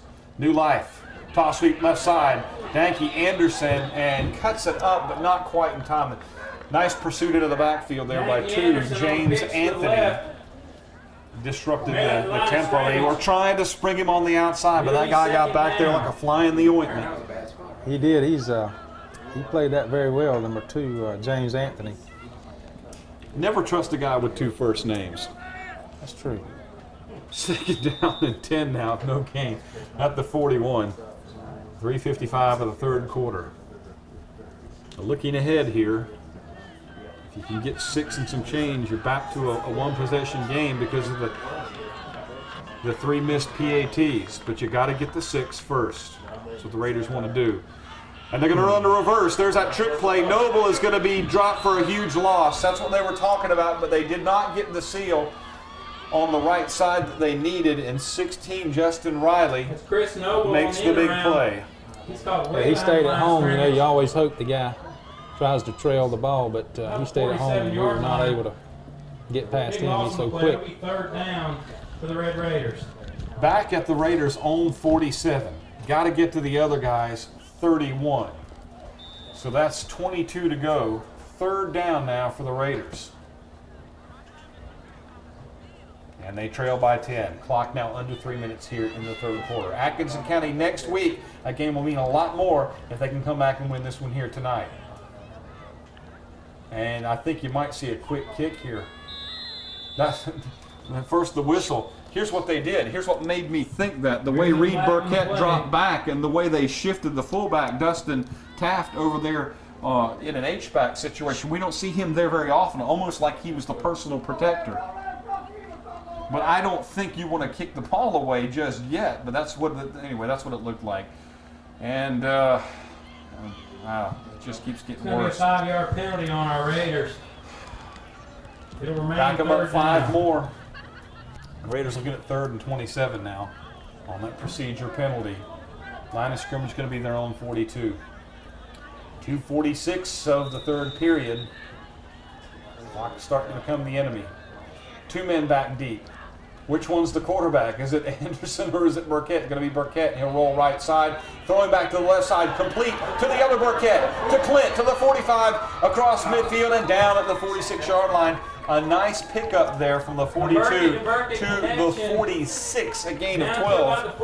And I believe that was Clint Burkett's maybe 4th catch of the season. It'll be 4th down for the Red Raiders. His 3rd, actually. He had the touchdown against Clinch County. And it comes at 2:11 of the 3rd quarter. I like that play call. That was very well executed. Everybody goes to the right, he throws back to the left, and Clint's going to be a sure-handed guy. Coming into this season, the only experienced receiver set of hands they had was McCarty. So Clint's going to be a nice change-up. And next year it'll be Danke Anderson who will get the keys to the offense, we think, but Reed Burkett hasn't called it a career yet. McCarty stands at his own 45, kicks it high. It's not going to be a long kick, but that's not a bad thing considering their returnability. It's a 17-yard kick, but you know what? That's a net of 17 yards. They still set up shop 1st and 10 at around their own 25-yard line. And this may be the deepest starting field position of the night. That's why I was wondering if that might be the worst field position they've had all night. You give them 75 yards to play on, 136 in the 3rd quarter. Want to send out a shout to the Alma Times crew, Wendy Rogers and Stephen King, doing a great job on the sideline tonight. As we are multimedia, we're representing everybody. 1400 AM WAJQ in Alma, and of course the flagship 960 AM WDMG in Douglas. ATC Channel 15 filming tonight's game as well. Davis right side for about 26 yards. 128, 127. 25-yard line. 2nd down and 9. John DuPont, David Johnson with you, and our statistician is Jason Taylor. Next week at home, Atkinson County. You know, here in Alma, one of the few places on the planet where we still have 8 o'clock kickoffs. It's the smaller schools I've noticed. No, up in North Georgia, Commerce does it. Some other places they do it even in this region. But around southeast Georgia, you have some games we're getting over with right now. The Ware County game may be over with, and we know they're listening to us. If so, we're glad to have you aboard. 2nd and 9. Lanier County now inside a minute here in the 3rd quarter with the ball, and Lanier leads 18-8 over Macon County. And ball carrier hit hard in the backfield. Chris Murray is there. Chris Murray, who meets the ball carrier. Big Chris takes him down at the 21-yard line. He has been the real playmaker tonight for the Big Red. Yeah, he just got introduced to, I couldn't even tell who had the ball because he covered him. And the Red Raiders doing the jumping jacks again. We haven't seen that since the first half. Gonna make it 3rd down. That's kind of a new wrinkle. That is another new wrinkle. 3rd down and 12. You notice, the Bulldogs. you notice I'm wearing my Bulldogs hat. Is that what? I did notice that, yes. Trey Gibbs into the ball game now for the Red Raiders. Daquan Smith, they'll load up the left side here. McFather under center, toss sweep left side. They've got speed and hit at the line of scrimmage. Nicely done by the Red Raiders. Tay Reynolds that time saved it, and that's the final play of the 4th quarter. 4 fingers high in the air, final 12 minutes of action to go here from Morris Johnson.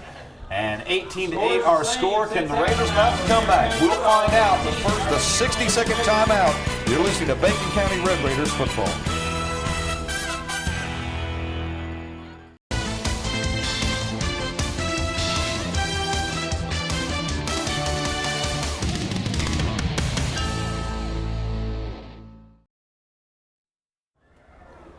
"36 minutes in the books here at Morris Johnson Stadium. And oh, by the way, Reed Burkett authoring another outstanding performance tonight.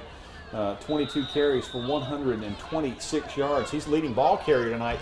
Dedrick Sermons for the Bulldogs of Lanier. 10 carries for 109 yards. Red Raiders with 10 first downs, and the Bulldogs with 7. And the Bulldogs having to punt here as we start the 4th quarter. Raiders come in after it. End over end kick. Raiders going to let this one go, and it's going to roll to the 43-yard line. And so he kicked it. Line of scrimmage was the 25, so a kick of 32. And that's an area that they've suffered in tonight. We mentioned at the half, Bulldogs were only averaging 29 yards a kick. If you're not averaging at least 30 yards in high school, that's a stat that could come back to hurt you. So they've got all that speed. It's almost like they don't know what to do with it. This is still a manageable game for Bacon County. You're right. And I like the way the Raiders just chose not to try to field that ball, because, I mean, that's probably one of the most difficult balls to field. It's one of the most, yeah, you're right. It's probably the most difficult discipline in special teams, and the Red Raiders do not have a punt return all season long. McCarty to the right side, Smith to the left side, up top. Nice starting field position for the Raiders at their own 43. They trail by 10 as we're in the final moments of this ball game. Going to swing Danke Anderson in motion. Going to give it to Taft, the fullback, and he gets 4 yards, maybe 5, up the right side, really up the middle. Across the 45 up to the 47. Be 2nd down and 7. I want to mention again our guys that with South Georgia Sports Network, Tim and Nabil, they're out there braving the elements, and I'm sure this game will be just as good, or if not better, than the rest. Give us the name again. Nabil. No, the and Tim. network. Oh, South Georgia Sports Network. I know that. The South Georgia Sports Network. We're glad to be affiliated with them here on the flagship WDMG, the Talk of the South, AM 860. Knee went down at the 47 for Taft, so he only got 3, but now Daquan Smith will get it across midfield, perhaps by a ball length, and it's going to be 3rd down and around 4 for the Red Raiders. 3rd down and about 4 yards. Some tough run. You know, I like the fact that they can do that they've got a fullback who can run the ball. And let's say this again. If you want to go with the most improved player, I don't know how the team's going to vote. My vote would probably go to Dustin Taft, because he was a lineman when they broke camp. He was a lineman when they practiced on the first Monday before the first game and shifted positions at the last moment. So he's done a great job this year. The ball rests on the midfield stripe at 10:29 of the final period. Raiders 18-8, they're trailing. Going to put Tay Reynolds in motion. Going to give it to Daquan Smith. No, Reed's going to keep it, and he's going to be dropped for a loss of a couple. And Taft will come back on, along with the rest of the punting unit. So this drive is going to end abruptly at 10:05, clock rolling. Cedric Suggs down there, he says he's been cleared to practice as of Monday. Now there's a senior who they have not had the services of for much of the year, but hopefully they'll get him back for the stretch run. Noble and Danke Anderson, the gunners to either side. Raiders going to have to punt it away at their own 48. McCarty stands at his 36. Sermons is the single safety, but a delay of game penalty is called. That's a false start. And that'll back the Raiders up 5 as they get a little sloppy here in the second half. Talking about sloppy, how wet has it been today, and yet look at the field and how magnificent it looks. And I was on the field earlier. Yeah, you were out there at half. I was I didn't looking see at any your, standing puddles. No. I was looking at your shoes. They were a little. The bottom of my pant legs are dry. So just an outstanding job. You know, when you say that, it tells me that the school board has done a great job of investing money in this facility over the years. A fake. McCarty throwing it to the right side. There's Noble. Oh, and it's broken up. That was the trick play he was talking about. And oh, by the way, I didn't even point this out as I usually do. Look where they were between the 40s. Bulldogs are celebrating that, but that was an exciting incompletion. I don't care. I didn't know McCarty had an arm like that. That's right. I was looking. That was a pretty long pass. He laid it up like he's supposed to, but you know, just a little high. But the reality is that's what you're supposed to do when you got a guy running downfield like that. He flung it about 30 yards down the right side. How about that? I did not expect that at all. At this point in the game, though, you have to try some things like that. I mean, we're in striking distance, but really with only 9 minutes left to go, we're 10 points behind. At 9:19 of the fourth quarter, over on downs, 18-8, Bulldogs with the lead. Raiders going to send in some pressure, but they send a guy up the middle, and he gets to the 40-yard line. That's 3 Dedrick Sermons. Just a battering ram now. I mean, that's the thing about it. You look at that. That's what's really frustrating. When you see a guy who's so quick, and oh, by the way, he's not afraid to run hard into the teeth of the defense. Yeah, a lot of times you see some of your speedsters that are, you know, little. They don't want to get hit. We've not seen that with these guys. Ball at the 42-yard line, second down, and let's call it 7. They got 3. McFather under center. Handoff, tailback again up the middle, and he got to the 43-yard line, got a couple more. Again, McCarty closing down on that right side. 74, Chris Murray has been a terror all night on defense. Our Raiders playing with a lot of heart out there tonight. Let's give them a round of applause. At 8:23 of the final period, it's 18-8. Lanier County leading Bacon County. Raiders at 500 in the sub-region, even though they're only 1-6 overall. So mathematically speaking, even with a loss here tonight, they could still sneak into the playoffs. McFather, handoff right side, Sermons, and he gets 3, and he's knocked down around the 36-yard line. That's going to bring up 4th down. It's going to be 4th You know, down. and again, part of the critic in me says, does a team that's 1-6 or 1-7 really deserve to be looking at the playoffs? Well, some teams get stronger as the season wears on, and they're not the same team that they were in the first half.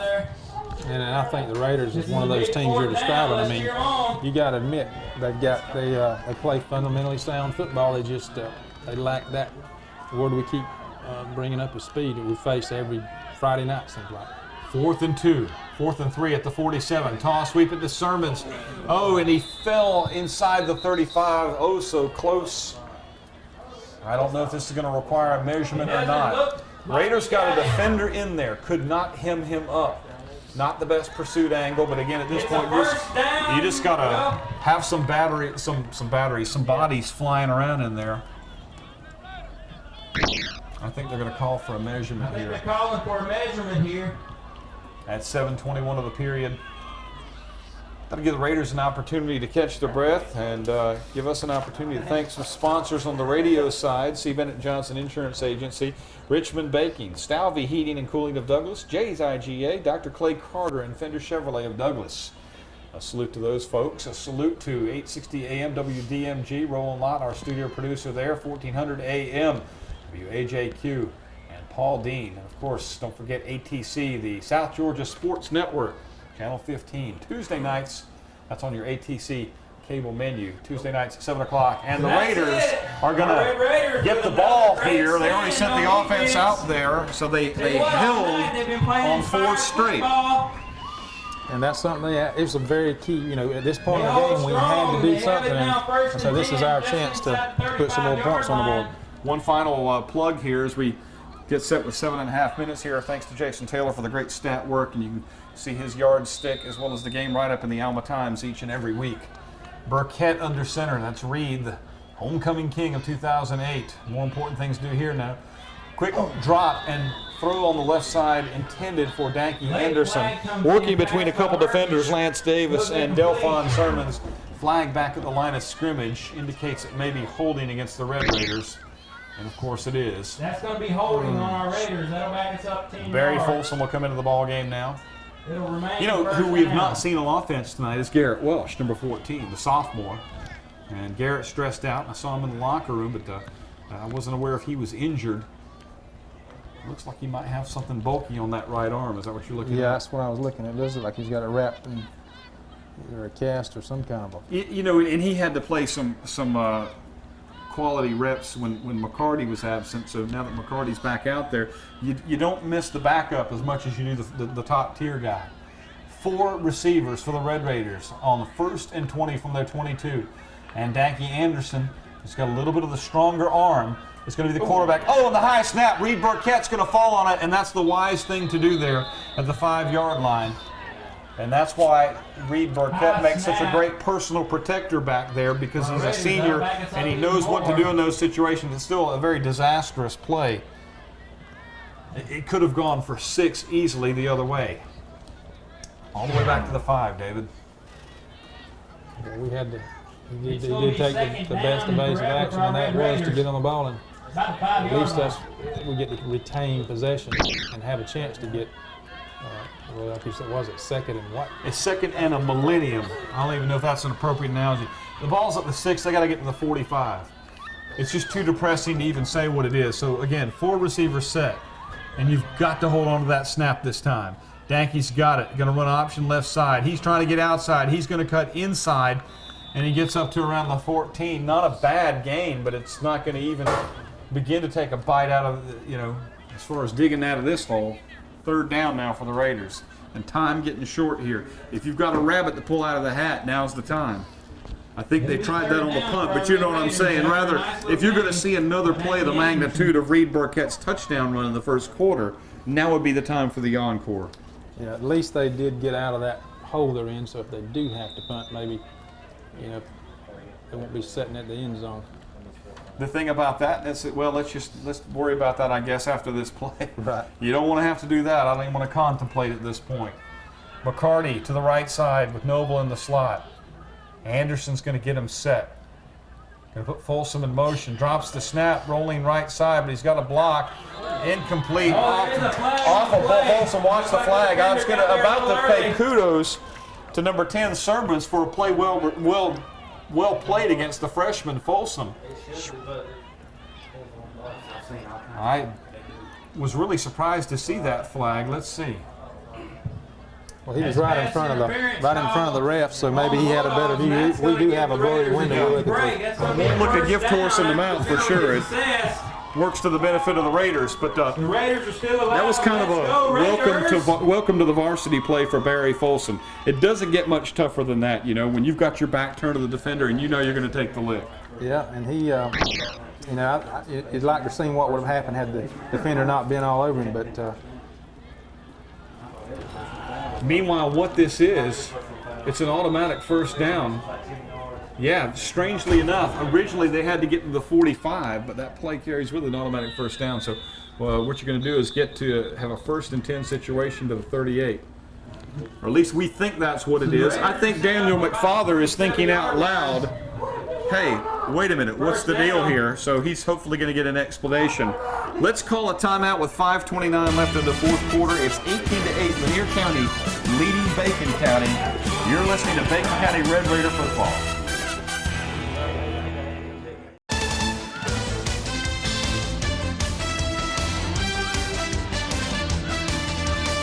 This game is brought to you by SGSN and WDMG 860 AM, the Talk of the South, with 97.9 The Big Dog.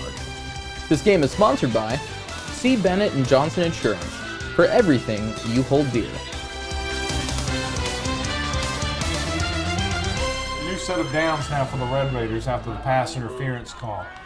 Anderson sets them up 1st and 10 from the 28. Pass is intercepted. He could take this one all the way back, and he will. Touchdown. There's the nail in the coffin. James Anthony just took it back. Nice job of That's open an field running. interception by the Bulldogs, and they So the take Red it Raiders got a score. bit of good luck, but that is going to be, I think, the death 5:19 knell to at go in this 5:19 left in this ball game. The Bulldogs. Yeah, the last few calls actually had gone our way. 24-8. But on this turnover, you know, that's the guy was heads up play. You can't take anything away from Lanier County on that. The guy made a good catch and a good run. If they try the PAT, the guy who's been doing that tonight has been Teddy Samolo, although he's only actually tried one PAT attempt. They went for two the first couple of times. 24-8 now. And Samolo is a freshman, if I'm saying that name correctly. 24-8, the interception return for the touchdown, and I guess they didn't have enough guys. They're going to call a timeout. We'll do the same at 5:19 of the fourth quarter. 24-8, Lanier County leading Bacon County. 30-second break here from Bacon County Red Raider football.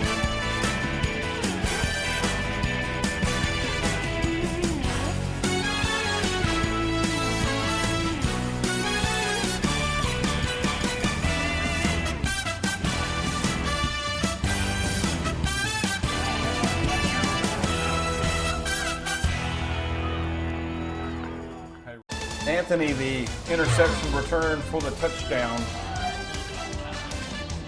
makes it 24-8. And Lanier County did not have enough players on the field for the PAT attempts. They called timeout. This game, these two teams last year went into overtime, and Lanier County won it 18-12. It was another night which was not made for extra points, so not going to be nearly as close this time. It does not appear that the Red Raiders would have enough time at this point, but stranger things Bulldogs set from have happened in point, yeah. football before. Samolo wanted to try the PAT attempt. Taft roaming the middle. Murray gets in there and the Raiders block it again. And I think that was actually Michael McCarty that got a piece of that one. So there you go. Yeah, he's saying right off the face mask. So McCarty playing with reckless Our Red abandon. Raiders keep the game within 2 It's scores. still a two-possession game because of that, David. You're right. Then, you know, crazier things have happened, but our guys do not have to give up.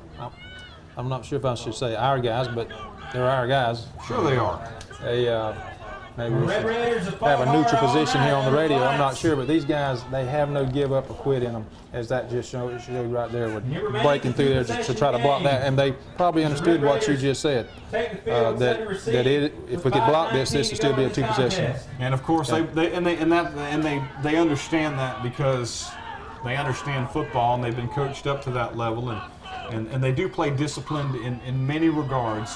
And by that I mean, how many times have we seen, other than the Wilkinson County game, which I would say was prompted by the other team, how often do you see guys lose their cool? How many unsportsmanlike penalties have you seen? How many situations have you seen where they got frustrated or overwhelmed? Unfortunately, because of the manpower situation, you see fatigue take hold, and you see some situations, maybe some mental errors like an offsides or a fumble. But all of the good things have been in place. Up the middle goes Tay Reynolds, and he tried a no-Sean Marino leap at the 20-yard line. It didn't work quite as well. Actually, not so much no-Sean against Central Michigan, but maybe the leap into the end zone, the stretch like he did against Arizona State. I know that would have been beautiful. He could have leaped over this guy, but look at, again, the effort.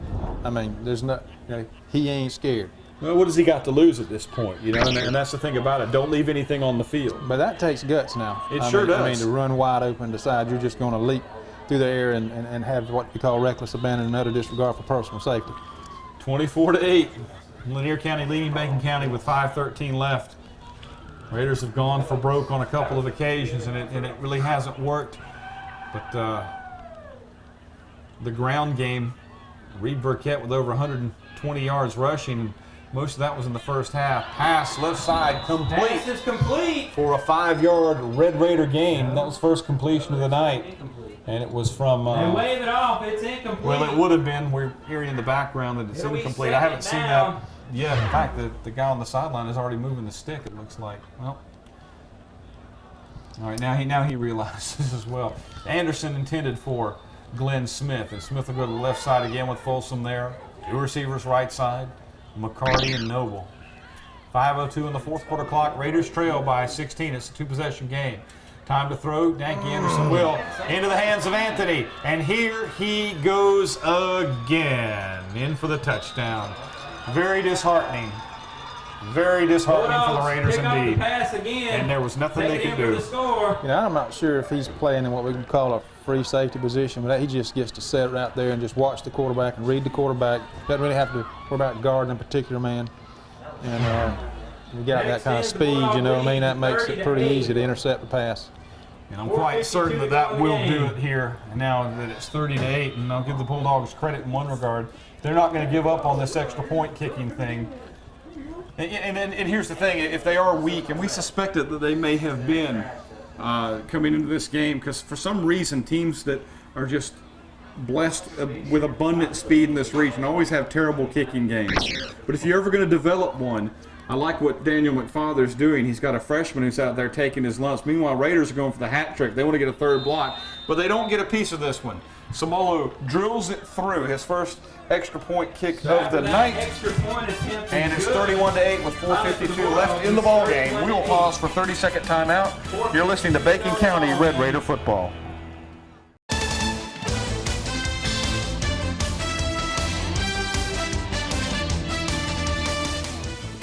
This game is also sponsored by Family Vision Care, for a lifetime of vision health since 1955. This game is also sponsored by Morris Ace Hardware, the best brands at the best prices with the best service. Part of me wants to say that this game has been closer than what the score would indicate, but I guess that's just a cliche that you use when things aren't going well. No, I agree with you. We were in the game up until these two last possessions. Kicking by committee, Delphon Sermons 10 boots it to Tay Reynolds. He's had a great night tonight defensively and on special teams, straight up the gut to the 32-yard line, a return of around 27 yards. And again, he has been a bright spot tonight, and he's certainly a bright part of the future. But you know, when you look at these young guys who are getting reps as freshmen and sophomores and all, you know, and even all the juniors, there's a ton of juniors on this team. There are only a few seniors. He said, well, there's going to be a lot of experience back next year. But unfortunately, unless they can entice more athletes from the halls of Bacon County High School with such a small enrollment, you're always going to be looking at teams with 30 and 40 players, and you're never going to have the depth to match up. Danke Anderson on the keep. Roams to the 32-yard line. Clock at 4:41 now. 31-8. Raiders trailing in this one. For the Red Raiders. He was brought down by Dedrick McGriff, number 22. 4.5 ticks now. 4.5 minutes, I should say. Raiders going to that spread offense, utilizing the passing arm of Danke Anderson. He's going to run this time. Going to pitch it to Reed Burkett, who's tripped up back at the 25. Looked like Reed actually may have thrown it. Now, I don't know that that's something we've seen a lot of this year. Reed Burkett is tripped up.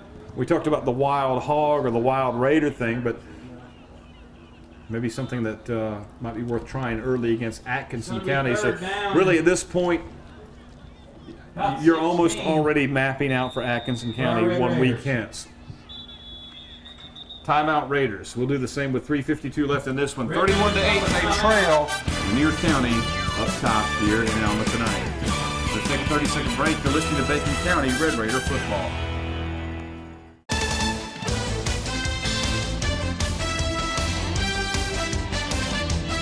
This game is also sponsored by Rockingham General Store, opening the new edition January 2009.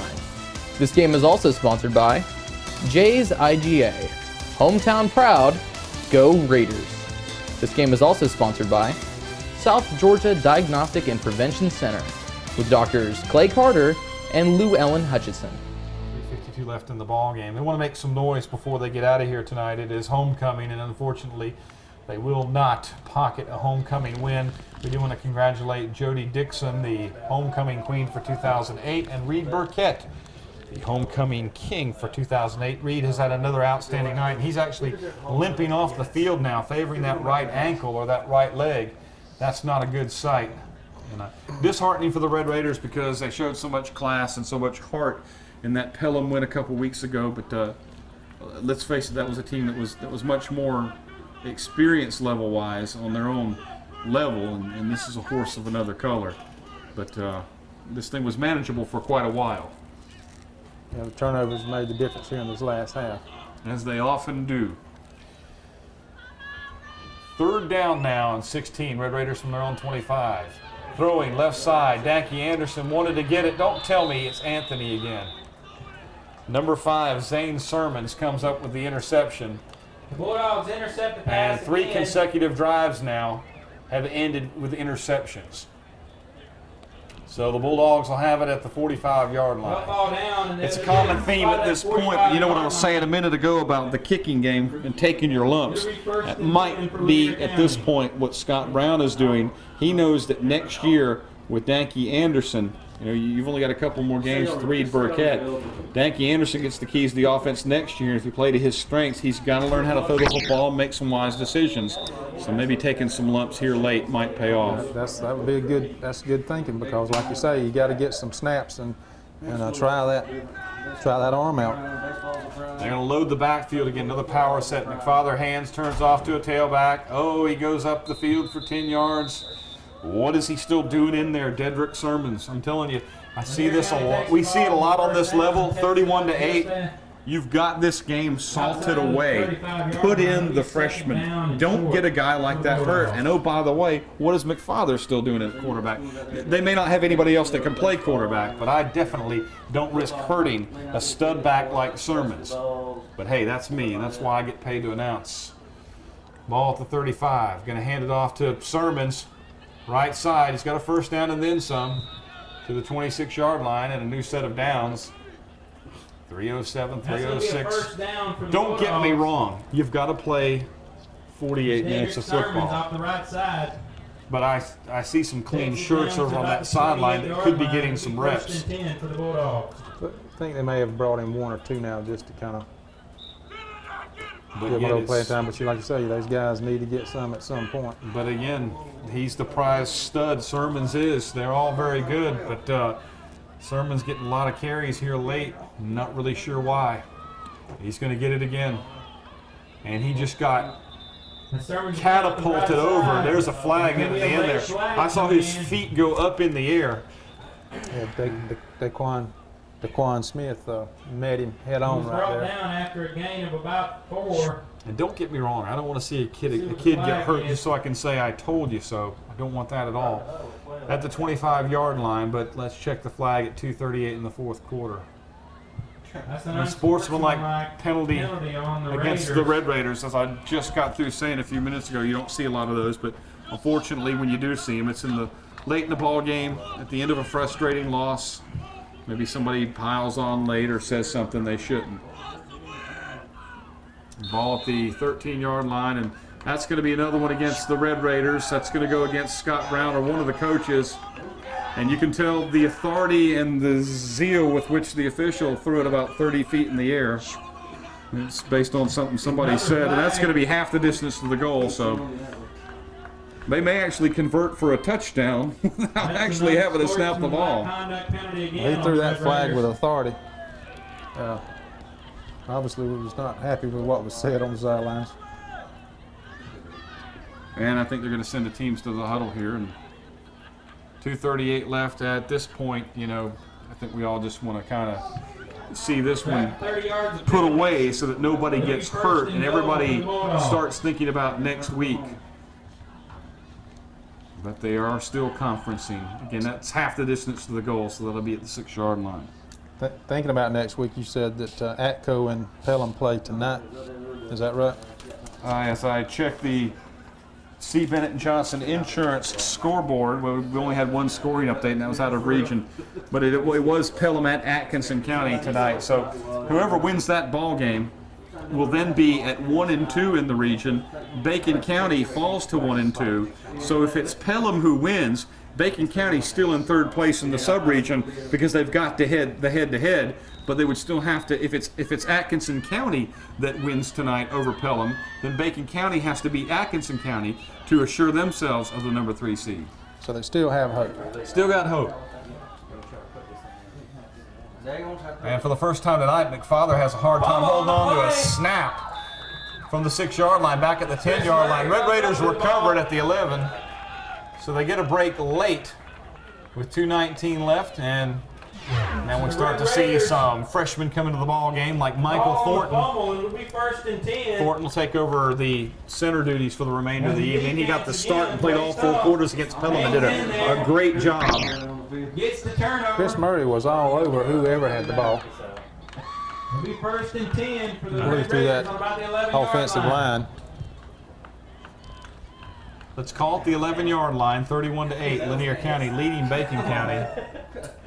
He threw it about halfway. And McCarty to the left side, Folsom to the right side. I got something to pick on him now.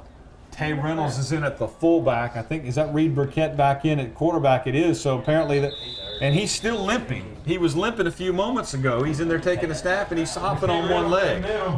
He's telling the coach he's okay. Yeah, he's not a guy that's going to say take me out. You can forget that. That's not happening. 2nd down and 8 for the 203. Because he, first of all, he's that type of competitor, and he's a senior, and he knows he's only got a limited number of plays left. Yep. How many more plays do you have in front of your home Exactly. team? And from the 13-yard line, got a gain. Well, he got a 1.5 yards. Folsom right side took that lick earlier, still looking for his first varsity catch. Timeout on the field. Let's do the same at 1:43. 31-8. Lanier County leading Bacon County. Let's take a 30-second break. You're listening to Bacon County Red Raider football.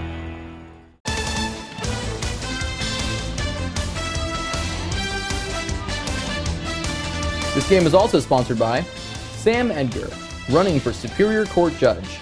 Vote. This game is also sponsored by Cawthorn Auto Sales. Great cars at great prices.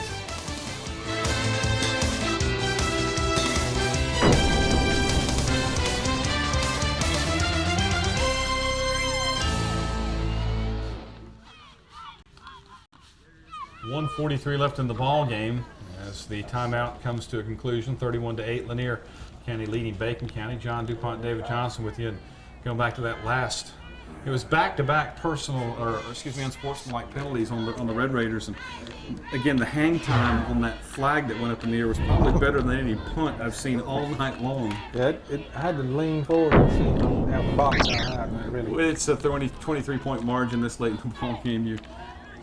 You're getting as low as common denominator on analysis as you can to try to keep things interesting. And I say that with all due respect to the Red Raiders who just couldn't match up speed-wise and couldn't overcome their early errors here tonight. But they're still trying to make some noise. And Reed Burkett's got a block. He cuts across field, and he's to the 30-yard line, to the 31-yard line, and a nice gain of about 18 for Reed. And he did that with one leg.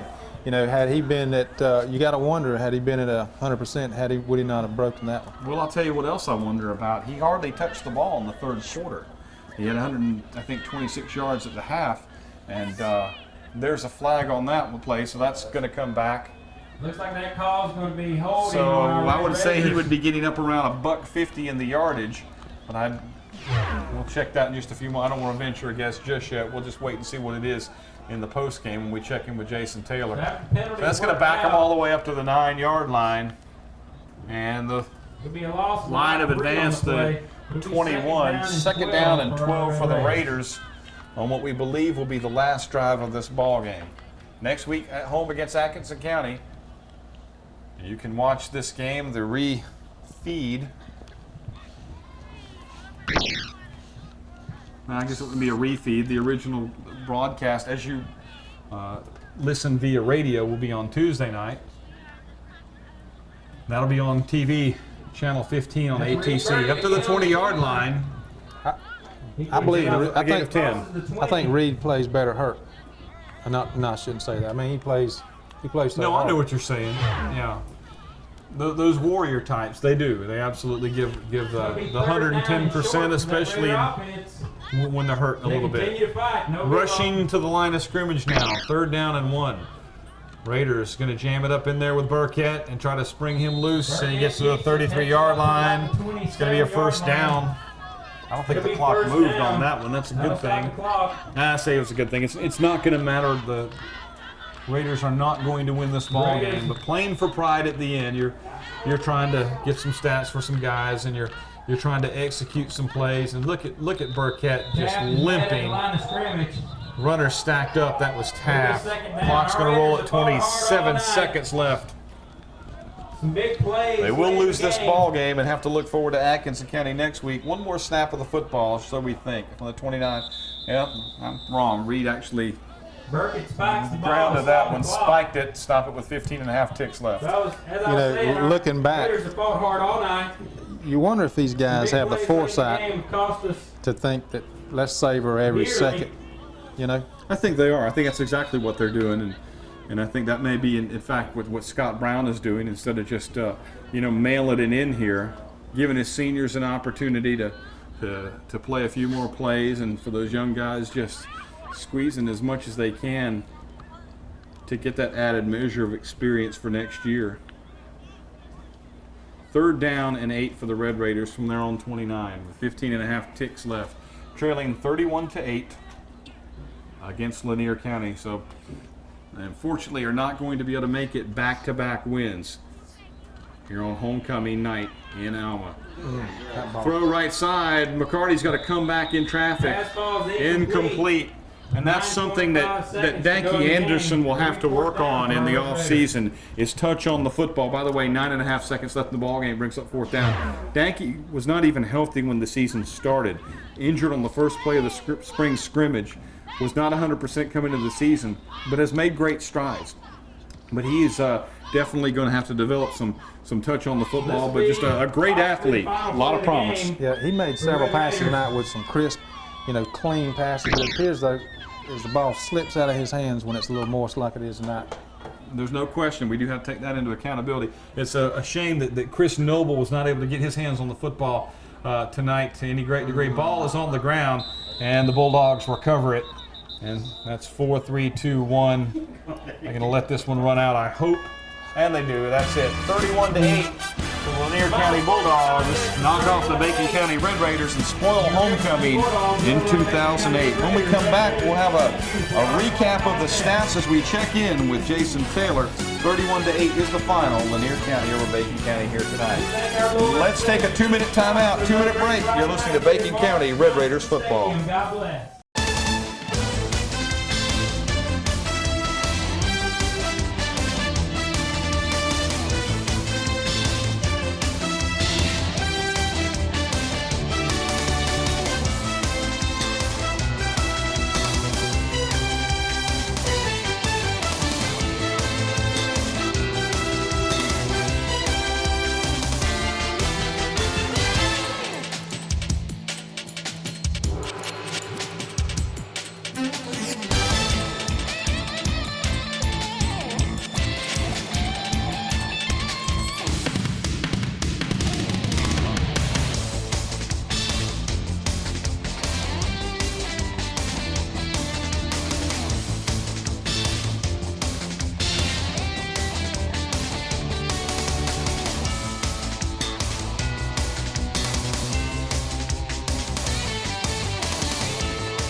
31-8, the final score. Lanier County over Bacon County here tonight. John DuPont, David Johnson with you on the post-game show. And Jason Taylor, our statistician, doing his fine work as usual. Let's take a look at how things evolved tonight. Well, it was a great start for the Red Raiders, scoring on their opening drive. Reed Burkett, a 47-yard touchdown run, his 7th scoring run of the season. 3:40 mark in the first quarter. And the pass to Michael McCarty as they lined up in the old polecat formation, swung the wicket gate. They actually didn't have to swing the gate. McCarty was uncovered. Burkett read that. The pass for 2 was good. 8-0 at that point. On the ensuing offensive snap, Dedrick Sermons, a 57-yard touchdown run. The try for 2, no good. Bacon County still led 8-6 at that point. With 33 seconds left in the opening quarter, Dakota Flanders, a 23-yard touchdown run. The attempted 2-point conversion still no good, and it was 12-8 after 1 quarter of play. In the second quarter, Sermons, a 2-yard touchdown run, capped the drive, which also saw the PAT kick blocked, and so it was 18-8. That's where it stood at the half. A scoreless third quarter, still a manageable game, and in fact, even into the fourth quarter. But Danke Anderson's pass was intercepted by James Anthony at the 39-yard line.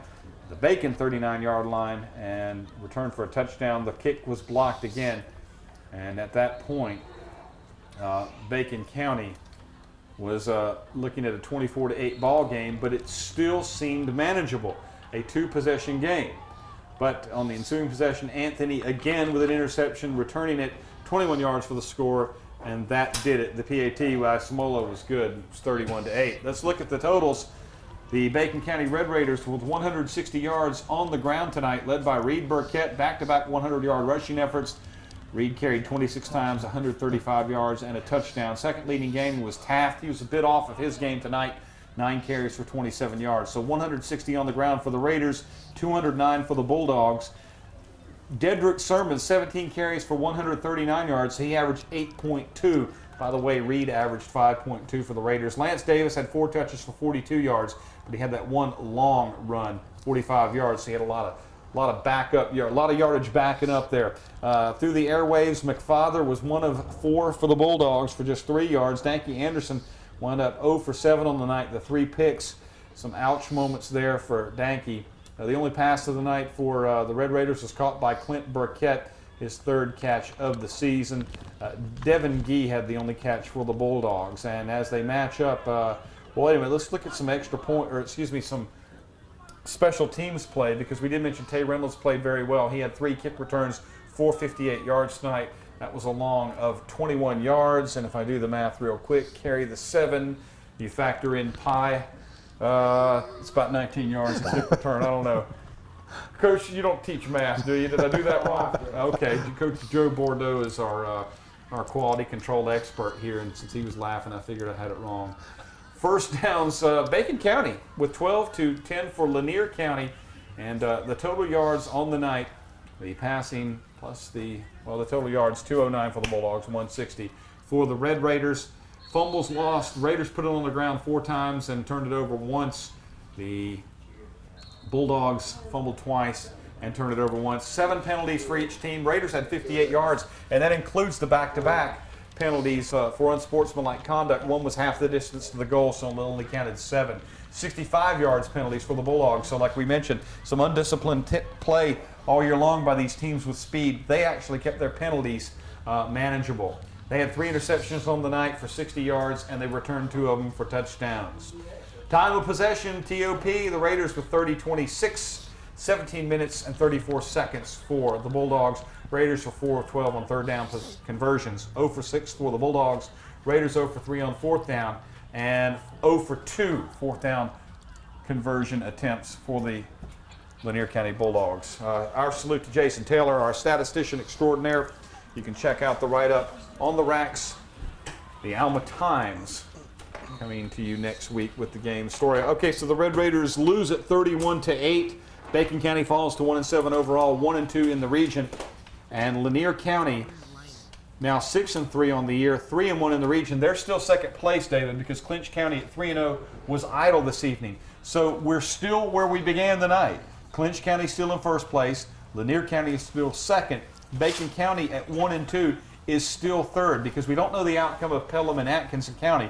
If Atkinson County won, they're 1-2, and they're even with Bacon County, and next week's head-to-head decides that. If Pelham beat Atkinson tonight, they're 1-2, and Bacon County's got them head-to-head with a game to play. Well, like you said, we still have hope, and this is again one of those. We were in the game, through 3 quarters of play, and just can't get a break. It seems like all the other guys get the break. Of course, good teams make their breaks, but it's interesting. Every week we get to see some new wrinkle like you brought up, and I'm curious to see what we're going to do next week. Hello guys, Bacon County, congratulations on a really hard-fought game. There was a lot of close calls in there. You guys did really well. Can't wait to shoot you next week for senior night, but you can take solace in this. Reed Burkett scored a touchdown, homecoming king, and the most important thing ever, one geek of the week. I guess that's what it's called, I don't know, but good job, Reed Burkett. Also, playing with a limp leg there. I mean, that shows determination. Right. Okay, once again, I'd like to thank all the sponsors. You guys came out so strong for this game, and I can't wait to shoot the next game for Bacon County and senior night. and also to have your support for that as well. Pierce County and Appling County, take note. This is how you do it. This is how you do it right here in Bacon County. High five, high five. I need to get my suit tailored, and that's it. Next week's senior night for Bacon County. God bless. Peace out. South Georgia Sports Network. Nabil, I rock. All right. This game is brought to you by SGSN and WDMG 860 AM, the Talk of the South, with 97.9 The Big Dog. This game is sponsored by C. Bennett and Johnson Insurance, for everything you hold dear.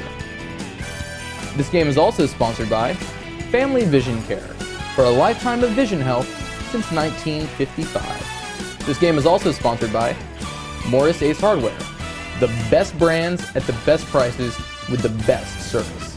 This game is also sponsored by Rockingham General Store, opening the new edition January 2009.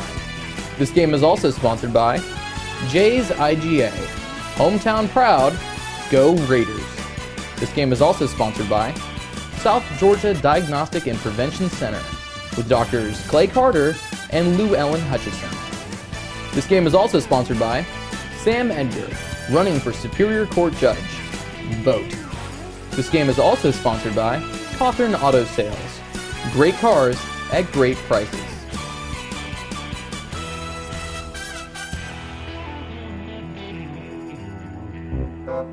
We're fired?